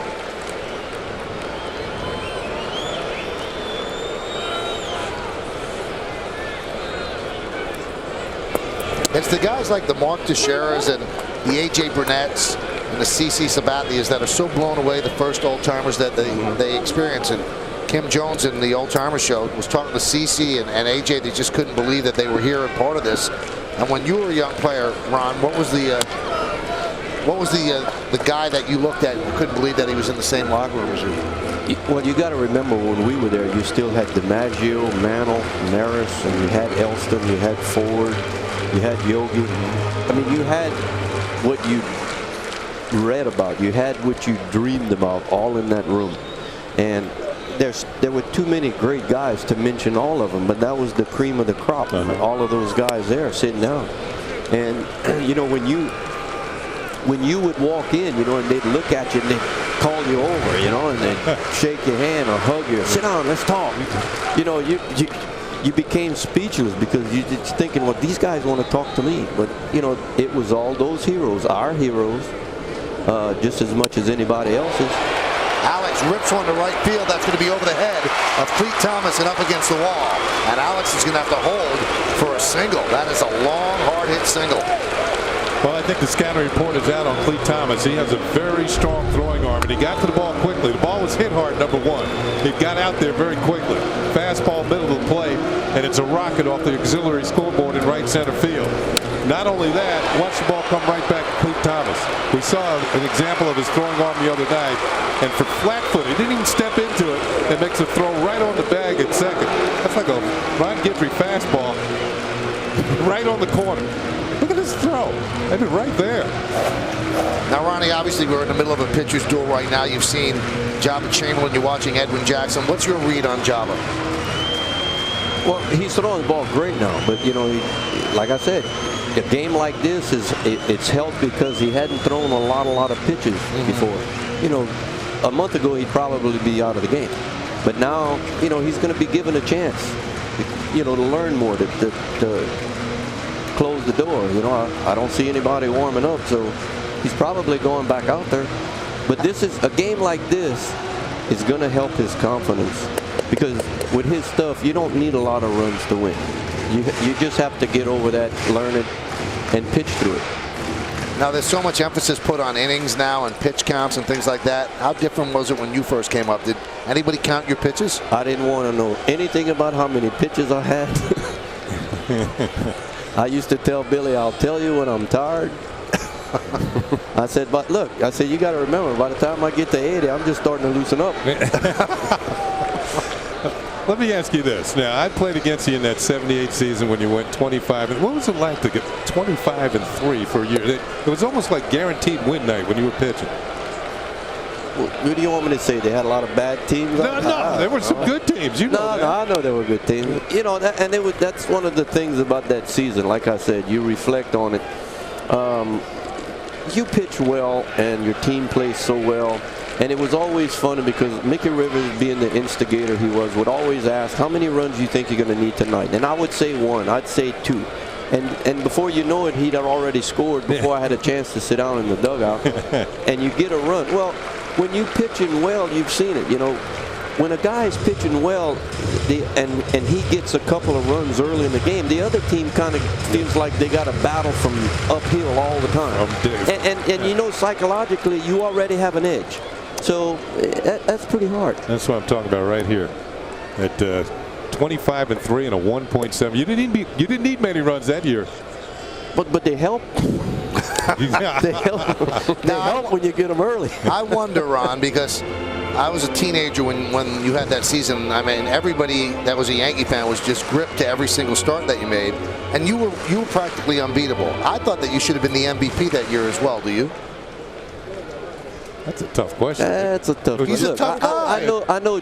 You know, I've always teased JR about it. I said the least they could have done was given it to both of us.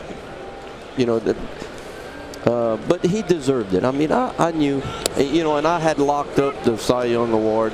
Maybe that was something that hurt, you know, more of my chances, because I had that locked up like in August. April.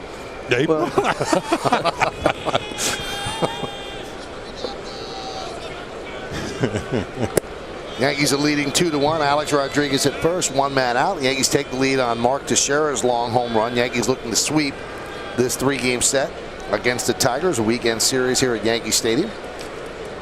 You know, having grown up in the New York area, when the Baltimore came here to play, my parents were still living here, and I'd stay with my parents, of course. And the days that Ronnie was pitching against us, I'd get ready to go out, come down to Yankee Stadium from Mount Vernon, and my dad said, "You know who's pitching tonight, don't you?" And I said, "Yeah, I know." And he would say, "You think you're going to do anything?" I said, "I'm not sure." Matsui swings and misses. But I knew it was going to be a tough night. Let's put it that way. Now let's take a look at Ron Guidry in those years. Just nasty, filthy, and there he strikes out the MVP. Bring back good memories, Ron? You still think you could do it? Not like that.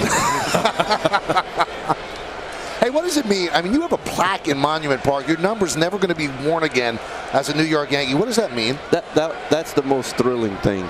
You know, my children are here, and 2 of them are, my daughter and my son.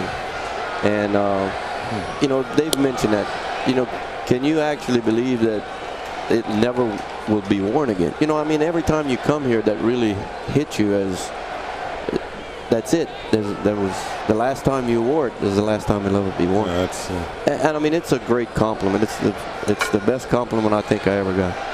Well, certainly well deserved. I remember, because I was lucky enough to MC Ron Guidry Day, and I remember the look on your face. You did not expect the plaque, Ron. That blew you away. I thought I was a pretty intelligent person throughout my life, but I failed to realize if they retire your number, they give you a plaque. And I mean, when I saw the plaque, that's when I more so got emotional than any other time throughout the day, because that one is laced down the left field line. It's a foul ball. I didn't think my name would be on that wall with those great names of those guys there. Well, it fits. Well, thank you very much. I'll tell you what, did you notice one thing, Kenny? Leiter's intimidated by Guidry. He hasn't said a word. I mean, to shut Leiter up for this long. Yeah, it brought back memories. I'm telling you, I wasn't allowed to go do much without you. It's good. Look, and now he's taking drink orders. Look at him. And, you know, in all fairness, I mean, I've never probably told him that. But, you know, if I'd have got to play a couple of more years, Lefty, I'd have probably been the number 2 starter, because you'd have probably got the number 1 role. That's how good you were going to be. Thank you. Not true. Trust me, I told you everything else was going to turn out. Well, you helped move along a kid who eventually threw a no-hitter pitch in this game of the World Series. Yes, and you know, you feel like maybe he listened. A-Rod leads up first, 2 men out, a 2-1 count on Posada, and that one is lined past Cabrera, didn't even move, and down into the right field corner. Alex Rodriguez will go to third. Fielded out there by Thomas. He throws into Cabrera, and the Yankees have runners on second and third with 2 outs. Boy, was that blistered. This is going to be an interesting replay, because Cabrera, I don't think he even moved. You're right, it's hit hard. Let's see where the pitch is first of all. Yeah, this should be hit hard, down the middle, about thigh high, and Posada just puts the best of wood on it. Let's see, here's the replay that should tell us. Well, he's lucky that didn't hit him. Yeah, well, this might have taken his glove off if it actually caught it. Here's the rocket, and this is in slow motion. He didn't see it. No, he did not. You know, sometimes you get those fans sitting over there with the white shirts on. Thomas gets to the ball quickly, and did it go behind him? Yeah. Went right behind him. Getting out of the way. Well, that'll bring up Cano. And Edwin Jackson will work from the full windup. Line drive and caught by Santiago. Ronnie, it's always great to see you. Thank you. It's always great to come up and see you guys. Cater, thank you so much. That's the great Louisiana Lightning. Yankees are leading 2-1.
I'll ask him a question. Hey, it's break time. Time for a fresh brewed cup of coffee. And yes, we get our Green Mountain K-Cup coffee system from the same people who bring us our office supplies. WB Mason, who but? You know what's happening, guys, don't you? No. My scorecard on eBay tonight is going up in value. Now we've got Bobby Richardson. We've got Goose Gossage. And now we've got Ron Guidry. I don't know if we can get close enough. Not a bad signature. Richardson has a nice one, too. That's a classy R on Bobby Richardson. Who else do we get? I'm going to get Al to sign it. Kenny. We go to the 7th inning. Jabba Chamberlain has a 2-1 lead. And the pitch to Gerald Laird outside. You know, with Ron here, that out off the bat of Cano was big. That would have given the Yankees some breathing room for the final 3 innings, 2nd and 3rd. But he hit the ball hard right at Santiago. And there's a strike. Jabba's still throwing hard. And he has perhaps his most consistently good fastball so far this year. He had a great start. Kenny detailed this earlier on April 29th against the Tigers. Some might argue that was his best start of the year. 7 innings, 3 hits, a run, 3 walks, and 6 strikeouts. Phil Koch's getting ready. There's not many left-handed hitters. Well, you got Granderson at the top. So Joe Girardi wants Koch ready. Gerald Laird swings and misses. Time for another look at today's Toyota text ball. Once again, the question was, which of these legendary Yankees would you most like to have seen play? You've been texting us at 58772, and here are the results. 48% want to see Babe. I voted for Babe. 21% Lou Gehrig, 19% for Mickey, and 12% Joe DiMaggio. I think I would have said the Babe as well, because I did see Mickey Mantle. You know, Gator made a good point about Jabba. A game like this could really pole vault you. And even his pumped up mentality, you mentioned, Michael, his velocity's been in that mid to upper 90s. There's an aggressive look and a demeanor that's reminiscent of when he was coming out of the pen, just attacking the hitters. He has 7 strikeouts today. That's his most since he struck out 12 in a losing effort May 5th against the Red Sox. 104 pitches for Chamberlain at this point. And working on 9 days rest because of the All-Star break. The 1-1. Count 1-2. Great picture here at Yankee Stadium. A young Joe D signing autographs. Doesn't that almost look like a Norman Rockwell? Yeah, it really does.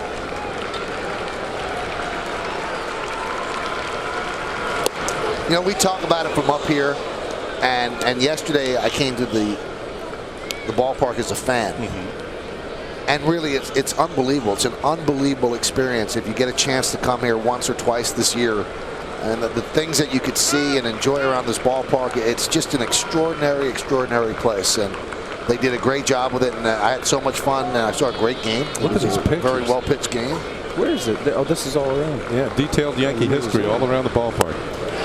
There's strikeout number 8 for Chamberlain as Santiago swings over a slider. Jabba's heating up as he goes along here. He's had at least 1 strikeout in every inning but the second. But his last 6 outs is 5 of them strikeouts. Well, the crowd is booing Joe Girardi because Joe Girardi's going to take Jabba Chamberlain with him after this strikeout, and he's going to call on Phil Koch, the lefty, to get the lefty Granderson. So he shakes his hand. A good job by Jabba Chamberlain. He's going to get a big ovation from this large crowd here at the stadium.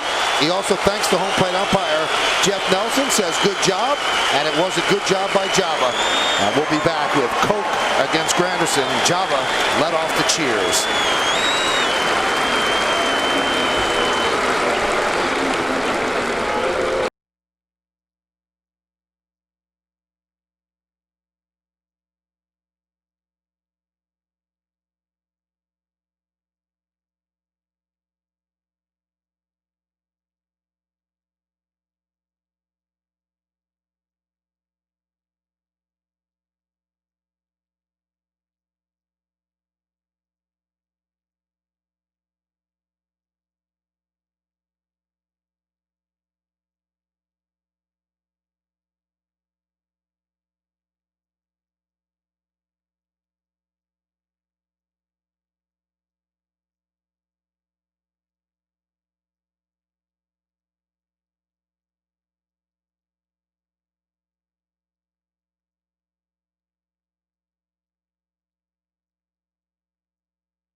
8th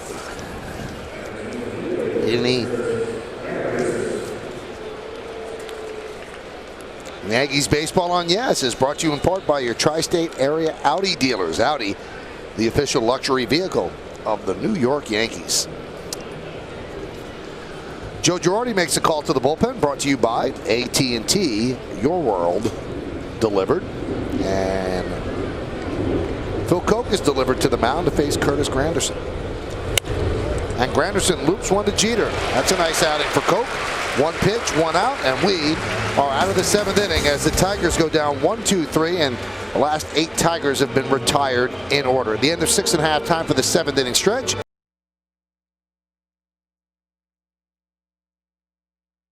On this Sunday in the Bronx. Ladies and gentlemen, will you please rise and offer a moment of silent prayer as we remember the servicemen and women who are serving our country at home and around the globe.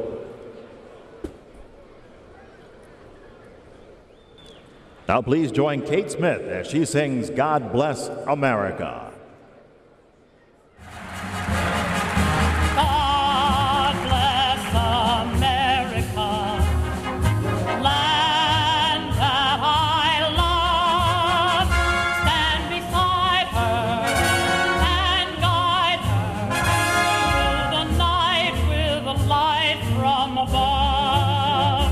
From the mountains to the prairies to the oceans white with foam. God bless America, my home, sweet home.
And now we see the bottom of the 7th inning, and the Yankees are leading the Tigers 2-1 as Joe Girardi's trying to get his team to sweep the Tigers. Good way to start the second half of the season after the All-Star break. The Yankees with 4 days off, not 3, and they've come back and they've beaten the Tigers 2 straight in 2 close games on Friday and Saturday night. This one also a nail-biter as we go to the bottom of the 7th inning. A good outing by Jabba Chamberlain, 6 2/3 innings, and Phil Koch gets 1 out on 1 pitch. And we go to the bottom of the 7th, and the first pitch to Nick Swisher is a strike.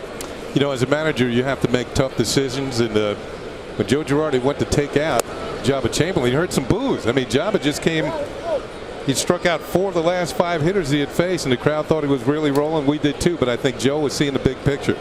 He had a left-handed hitter in Granderson coming up. Phil Koch was in the bullpen. Of course, Koch comes in and does the job as Phil Hughes gets up now. But the fact is, Jabba had 107 pitches, and I think he's looking down the road, the big picture.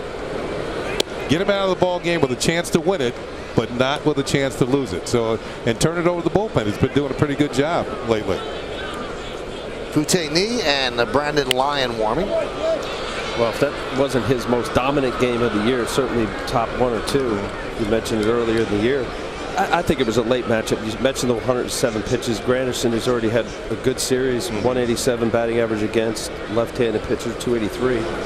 And yeah, you're right, Kenny. Let him get out. He's got a good cheer from the home crowd and feels good about what he's done. And good start to the second half. Jackson closing in on 100 pitches, the 2-2. Look out. And Nick Swisher could not get out of the way. So he leads off with a hit batter. Looked like Jackson slipped. Yeah, he's working on the mound there as he delivers his ball and he slips, and he's going to get. Let's see where he gets Nick. Looks like he got him on the tricep just below the shoulder. Nick gives up the bat, but he's going to get first base. Oh, man, you heard that one. That hurt. Now watch the follow through. Yeah, there's a little slippage there.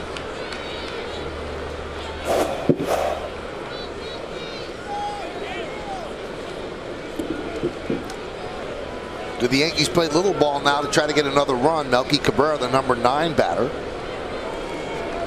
Inge is in at third, and Melky shows bunt, pulls it back, takes low, 1-0.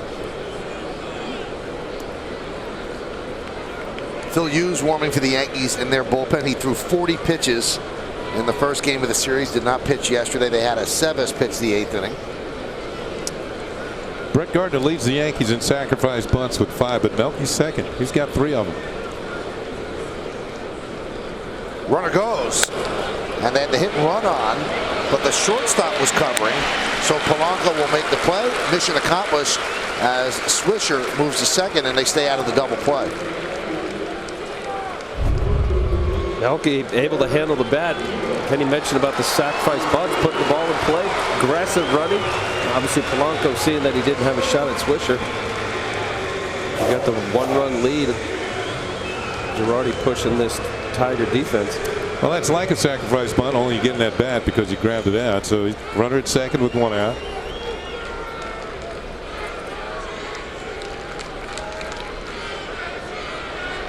So now a runner in scoring position for Derek Jeter. Derek's 0 for 3 against Edwin Jackson, and Derek has an 8-game hitting streak working. After the 6th inning this year, Derek's hitting .347. And we are here in the bottom of the 7th. The first pitch is a strike.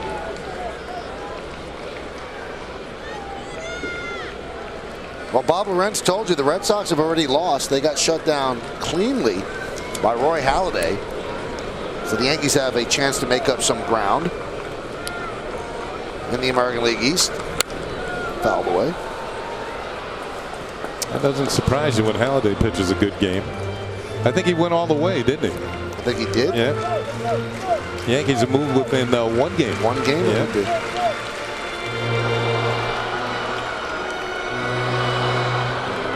And Kansas City's leading Tampa Bay 3-2. That's in the top of the 7th inning. And Tampa Bay starts the day 3.5 behind the Yankees, so it could be a good day for the Yankees if they hold on here. The 0-2. Jeter swings and misses, and he has not had many good cuts against Edwin Jackson, who has overpowered the Yankee captain 2 away. Well, the New York Yankees are proud to introduce Hope Week, a unique week-long community initiative to help others persevere and excel. Each day from Monday, July 20th through Friday, July 24th, Yankees players will reach out to inspirational individuals, families, and organizations. Daily celebrations will culminate at Yankee Stadium, and outreach will often take place away from the ballpark. For more information on Hope Week, please visit Yankees.com. Get involved. Give hope. Here's Brett Gardner. And the pitch outside. 1-0. Before Teixeira hit his home run, Gardner was the hitter before him last inning, and I was thinking that Brett Gardner is the type of player who could make something happen in a game like this on the bases. You know, if he gets on, he can move himself into scoring position. You don't have to worry about a sacrifice. Of course, you wouldn't with Teixeira at the plate. But he can steal second, steal. And those are the type of guys. But of course, Teixeira is the type of hitter. He can do something with one swing of the bat, which he did when he came up following Gardner's out. Gardner's a .347 hitter this year with runners on base. Nick Swisher's at second base with 2 outs. Brett a .277 hitter overall. Low and away 3-0.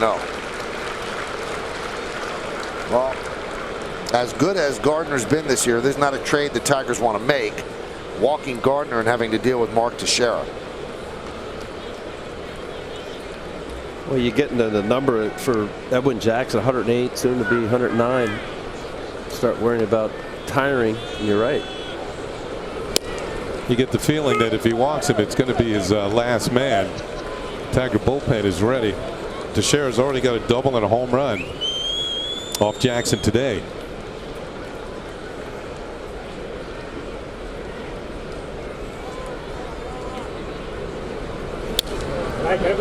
Foul back, so the count is full. Well, Jackson has allowed 3 earned runs or less in 12 straight starts. This is his 13th. And in those 12 straight starts coming into today's action, 6-2, 2.26. Jackson's actually had a high this year of 132 pitches, which, while that is hard to believe that Jim Leland would push him to 132.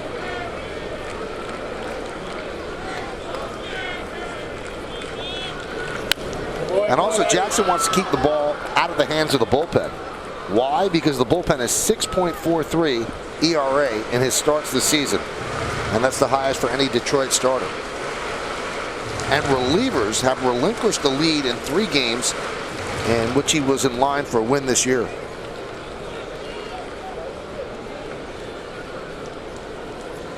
Yeah, sometimes as a pitcher, you're just in that hard luck spot in the rotation. And he walks Gardner. And that is a no-no with Mark Teixeira coming up. So the veteran manager of the Tigers, Jim Leland, will make his way out, and he will take Edwin Jackson with him. Hasn't signaled yet. Brandon Lyon is ready.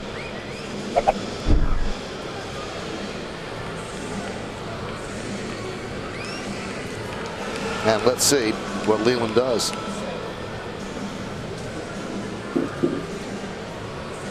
He's going to let him stay in there. Wow.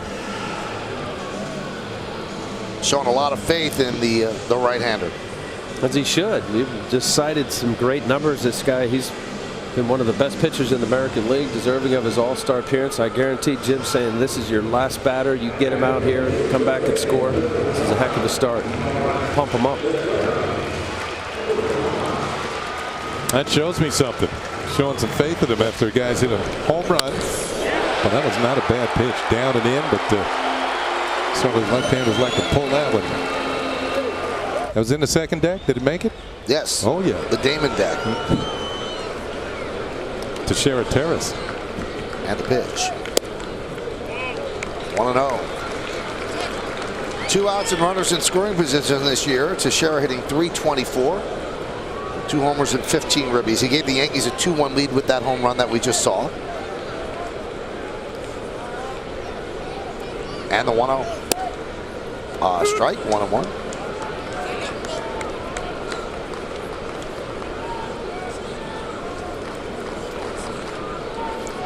Yogi and Whitey at the ballpark today. And those are the 2 of them back in 1962. Fouled away. Now Jackson is well over 100 pitches right now. And entering today, opponents were hitting .346 against him when he gets over 100 pitches. He's at 114.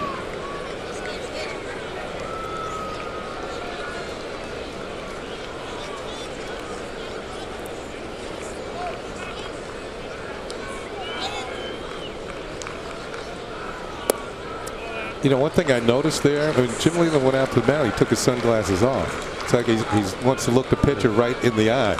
Now you go back to the bench, puts his sunglasses back on. That's good, yeah. Well, Eye to eye. The 2-2. Served into left field. Josh Anderson is there, and he'll put it away. So the gamble by Leland pays off. He stays with his youngster, and he works out of trouble. We go to the 8th inning. Yankees strand 2. They're up 2-1.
Time now for the Land Rover drive of the game. Let's go back to the 4th inning with A-Rod at the plate. Tigers had a 1-0 lead, but not for long. Well, it was long. It was long gone. A-Rod's home run is our Land Rover drive of the game. It tied the ball game at 1, his 19th home run of the year. Well, Joe Girardi again makes the call to the bullpen. Brought to you by AT&T, your world delivered. And he goes for the other half of the Filthies. First it was Phil Koch, and now it's Phil Hughes. Phil Hughes went 40 pitches on Friday, and he got 6 outs, Al, and they were all strikeouts. And so dominated. It really was nearly perfect. The only hits he gave up were on breaking balls. Just attacking every single one of these guys were just locked up or just swinging through these fastballs. Very impressive, Phil Hughes. 6 outs, 6 strikeouts. I asked Joe Girardi today, would you ever use Phil Hughes? And back-to-back days, you see Hughes' overall numbers starting and relieving. On back-to-back days, after he had pitched in 2 innings. And he said yes, according to how many pitches he threw. He said, I don't think I would use him back-to-back after throwing 40 pitches like he did Friday. So he's going to face the heart of the order here, Polanco, Cabrera, and Timms. The 0-1. Fly ball, right field. Nick Swisher is there. 1 away. Hey fans, today and throughout the Yankee season on Yes, we're allowing you to vote along with the 3 of us here in the booth for the Chevy Player of the Game. Text your vote to 58772. And today's candidates are number 1, Java Chamberlain, number 2, Mark Teixeira, number 3, Edwin Jackson, number 4, Alex Rodriguez. Vote now, make your voice heard. Standard text messaging rates apply. Speaking of Jackson, Reggie Jackson. Reggie was here for Old Timers Day, got a nice hand as he was introduced before the game. And Cabrera with a ground ball through the left side for a base hit. So he's 2 for 4. And flaunting that 15-game hitting streak. This guy can hit. Now this is a significant outing for Hughes because it's the first time that Hughes has not had at least 2 days off after throwing more than 20 pitches. So scaling a new mountain here with Phil as a reliever. Well, breaking ball, as big and strong as Miguel Cabrera is, he's able to stay back, get hits like this, really use the whole field. Very impressive.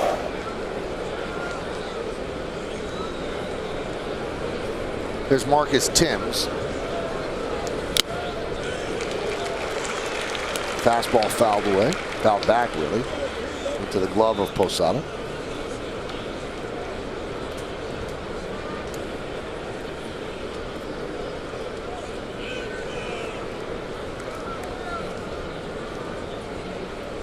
And the 0-1. Fouls it up again, 0-2. Job had a strikeout of Timms in the 5th inning with runners on 1st and 3rd. Dialed it up upstairs. Timms chased, and Java was pumped up, pumping his fist furiously, getting out of that inning. Hughes keeping Cabrera close.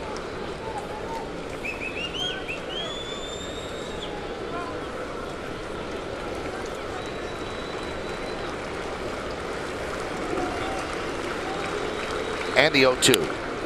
Fouled straight back here. And just under our booth.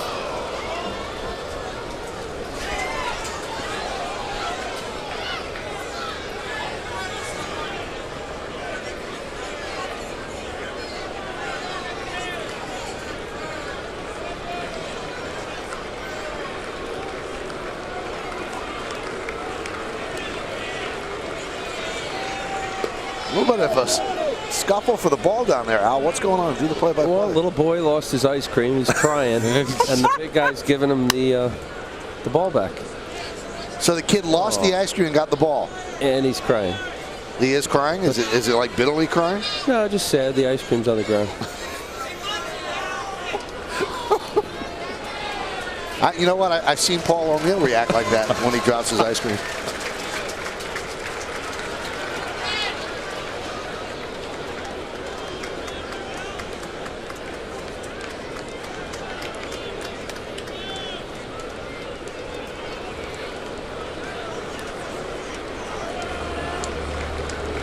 Swing and a miss, he got him. 95-mile-an-hour fastball for Phil Hughes, 2 away. The hitters are just not picking it up. Aside from it being 95 or better velocity-wise, it's coming out of his hand easily. Good long extension, and just here it is, hit it. It's that explosive. You see these, all the fastballs. I said yesterday he gave up a couple of hits, or 2 days ago he gave up hits on a breaking ball. The hit to Cabrera was a curveball.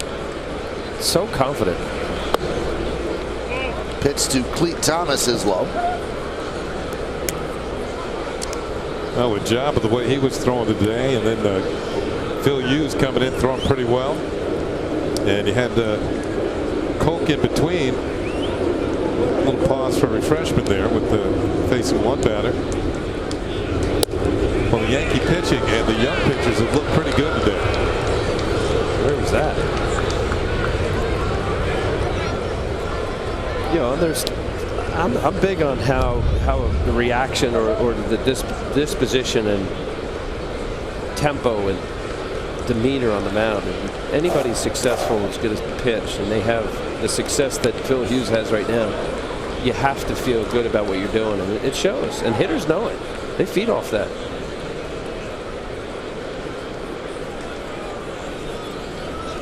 And the 2-0. Man.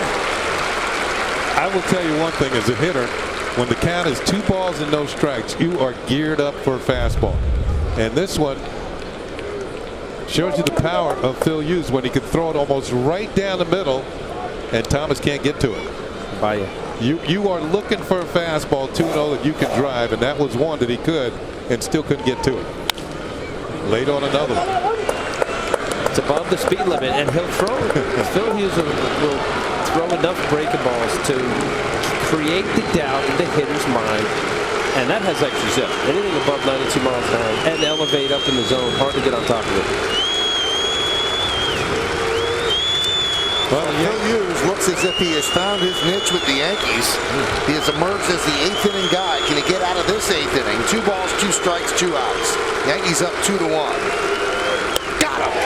blew a fastball by him, and a rare fist pump for Phil Hughes. So Phil Hughes was filthy on Friday, and then today he struck out 6 on Friday in 2 innings, and now 2 here in the 8th inning. No runs a hit, no errors, and 1 man left. Pretty impressive by the Yankee youngsters. We go to the bottom of the 8th.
Hey, tonight after the postgame, stick around for an all-new WB Mason presents the Joe Girardi Show with the skipper's thoughts going into the second half of the season.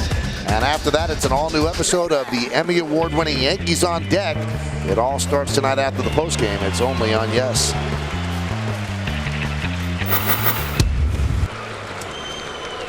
New pitcher is Brandon Lyon for the Tigers as the Yankees will try to build on a 2-1 lead, 2-5-1, leading 1-4-0. Edwin Jackson pitched very well. 2 mistakes, one to A-Rod, one to Teixeira, and that's the Yankee scoring. And the breaking ball to A-Rod is a strike. He flinched out of the way. Good name for a Tiger, Brandon Lyon. 3.77 ERA.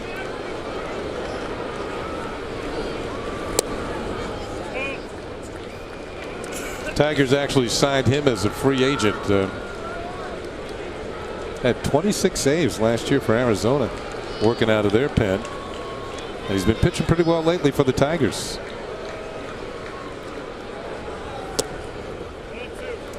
Good tight breaking ball.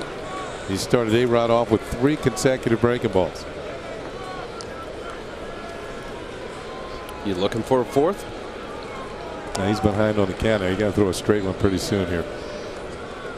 Always look for the heater. There it is. Fouled it off. Count 2-2. Alex is 2 for 3. Grounded to short in the first. Home run into the Tiger bullpen in the 4th. And then a single off the wall in right center in the 6th. 2 hits and 4 at-bats lifetime against Lyon. A-Rod now with 572 lifetime home runs. Next up, Harmon Killebrew's 573. 3-2. The Hall of Famer Killebrew, 9th place on the all-time Major League home run list.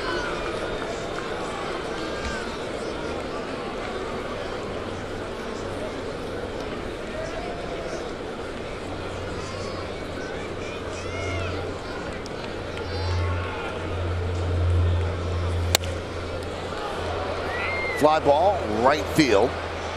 Cleet Thomas cannot make the play.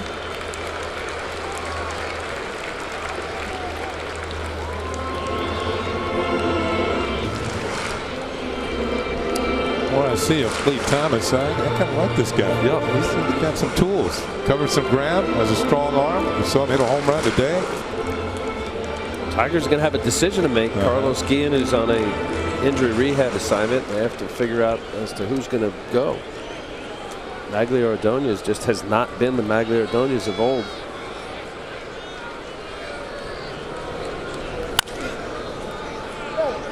And there's also a controversy with Magglio Ordonez. If he gets a certain amount of at-bats, I think right now it's about 175 more at-bats over the second half of the season. His contract for next year is guaranteed, and I think it's about $18 million. So obviously, if they don't play him, they have to prove that they're not playing him because he's not playing well. Otherwise, it'd be a grievance that would be filed. So that's something that they're looking out for in Detroit.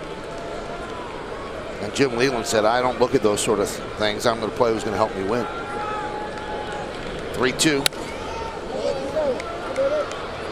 And I asked Jim about that to start the series here. And he said it's ridiculous because there has been some things floated out there that, you know, they were trying to keep Magglio's at bats down so that they wouldn't have to pick up the option. He said, no, my owner, if Magglio Ordonez is the Magglio Ordonez who won the batting title a couple of years ago, we'll play him. We want to win. He's never been told who to play. 3-2. Swung on and missed. He gets Alex Rodriguez. One away. Well, the manager's the one who has a feel for his team, you know, and he knows who's playing well, who isn't. You know, it's not just about statistics. If we look at the breaking balls flipped up there to A-Rod 3 in a row, then the fastball he fouls off. But when he wants to get him out for real, as he misses with a fastball, A-Rod fouls him off. What does he go to? Fouled off. What does he go to? Fouled off. 9 pitches. What does he go to? Breaking ball. After 3 or 4. Good sinker slider. This was a big pickup for them. Maybe we'll talk about Edwin Jackson and what Verlander's meant for the Tigers, but Lyon has helped solidify this bullpen, which has been pretty strong. Zamaya just recently went on the disabled list. Fernando Rodney, their closer's been pretty good. Strange hack there by Matsui. Count 1-1.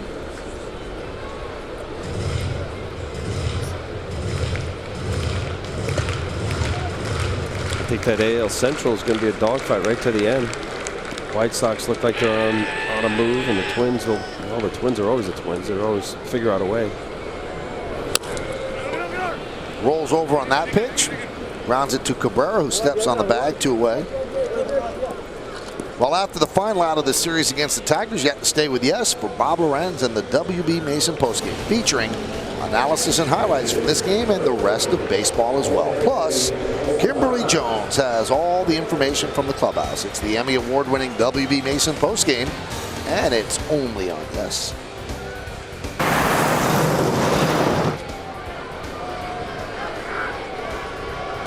And that'll bring up Posada. Jorge is 1 for 2 with a walk, the one a double. A double pass Miguel Cabrera at first, and Cabrera did not see it until it was past him. Scary. The crowd is taken to this new cheer when Jorge comes up. There's a gentleman in the crowd that's yelling hip hip, and the rest of the people chant Jorge. I don't know if you can hear it in the background. And this lasts his whole at bat. They used to have that on the Jumbotron at the old stadium, Hip Hip Hooray. Jorge. That's good. And also ESPN made a Sports Center commercial out of it. Yeah. That one is popped up. Inge on the run makes the play in foul territory, and that is going to do it. A 1-2-3 inning for Brandon Lyon as the Yankees go down in order. The Tigers get another shot, this time against Mariano in the 9th.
Is that unusual?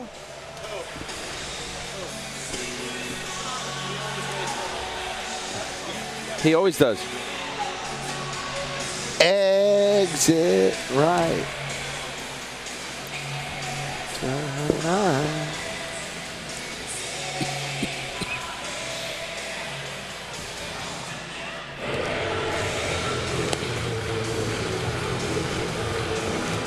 It's time to take a look at the play of the game, brought to you by Geico. 15 minutes could save you 15% on car insurance. With one out in the 6th inning, a 3-1 fastball from Edwin Jackson. Mark Teixeira, and this Teixeira Terrace for his 23rd home run of the year, and that is the Geico play of the game. And now it's time for Mariano Rivera. The walk-in from right center field, really a very slow, steady, classy, exquisite jog as he holds the glove in the right hand. And destination, mound. Now this is going to be a little bit different, as Mariano, for only the 2nd time this year, is going to pitch on 3 consecutive days. He's also thrown 30 pitches over the last 2 days, 14 on Friday, 16 yesterday, and he'll try to nail down this sweep against the Tigers. He's going to face 6, 7, and 8 in the order.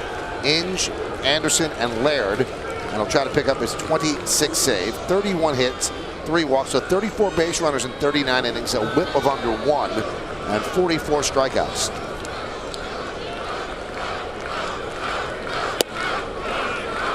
Cutter misses outside. 25 or more saves in 13 straight seasons, and that ties the major league record set by Lee Smith from 83 to 95. The 1-0. Missed outside. 2-0. Mariano trying to nail this one down for the Yankees and nail down a victory for Jabba Chamberlain, who has been haunted by no decisions most of the season. Ground ball to Jeter. He cuts over. And the stretch by Teixeira, there's one away. Want to remind everybody that tomorrow on Yes, the Yankees continue this homestand when they kick off the first of 3 games against the Orioles. Complete coverage starts at 6 with batting practice today, presented by Audi, and then the pregame. It's the Orioles, it's the Yankees, it's tomorrow night starting at 6. It's only on Yes. And Maglio Ordonez is going to pinch hit for Josh Anderson. Ordonez has pretty good lifetime numbers against Mariano. And that's one reason why Jim Leyland's gone to the veteran outfielder as a pinch hitter here in the 9th inning.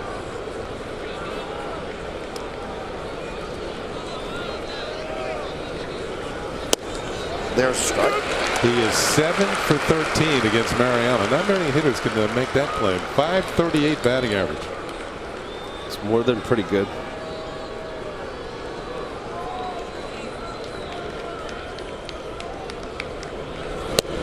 I think the difference here, though, is the fact that when Ordonez has faced him in the past, he's been more in the flow of the game. He's been a starting player. It's a little different coming off the bench after sitting down for 8 innings and been thrust into the crux of a ball game. As a broken pitcher. bat, ground ball to second. Cano is right there, and the Yankees are 1 out away.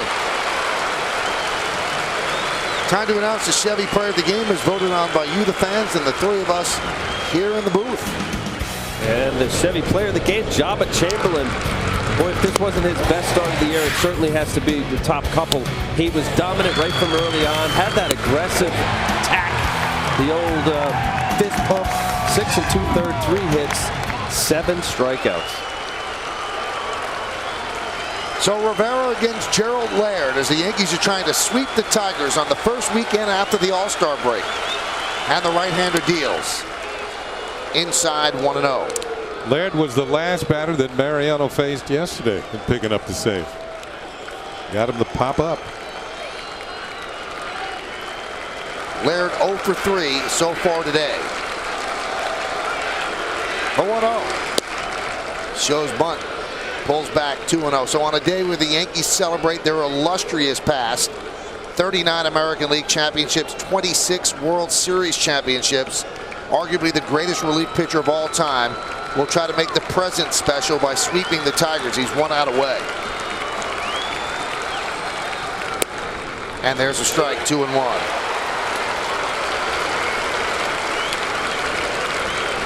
Rivera nailed down the save for the American League in the All-Star game on Tuesday.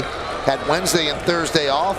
Pitched on Friday, pitched on Saturday. Pitching here today on a Sunday in New York. The 2-1. One strike away. A crowd of 46,937 here at the new Yankee Stadium. A day where they celebrated the 63rd annual Old Timers game. Most of the people that are here standing right now for the great Rivera.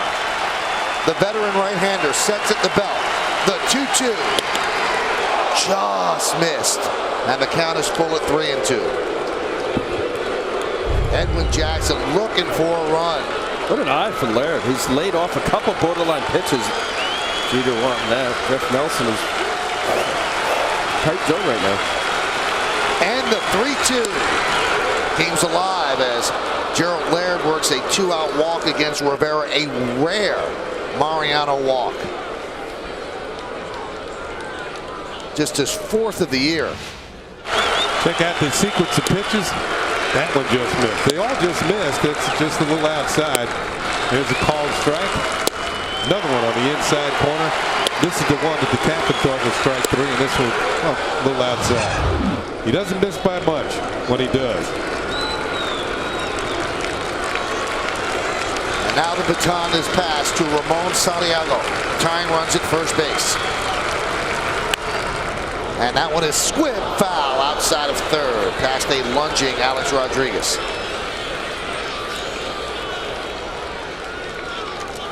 Santiago bats ninth, but he's got some power. He has 6 home runs. He is 0 for 3 today. A grounder to short, grounder back to the mound, and then a strikeout.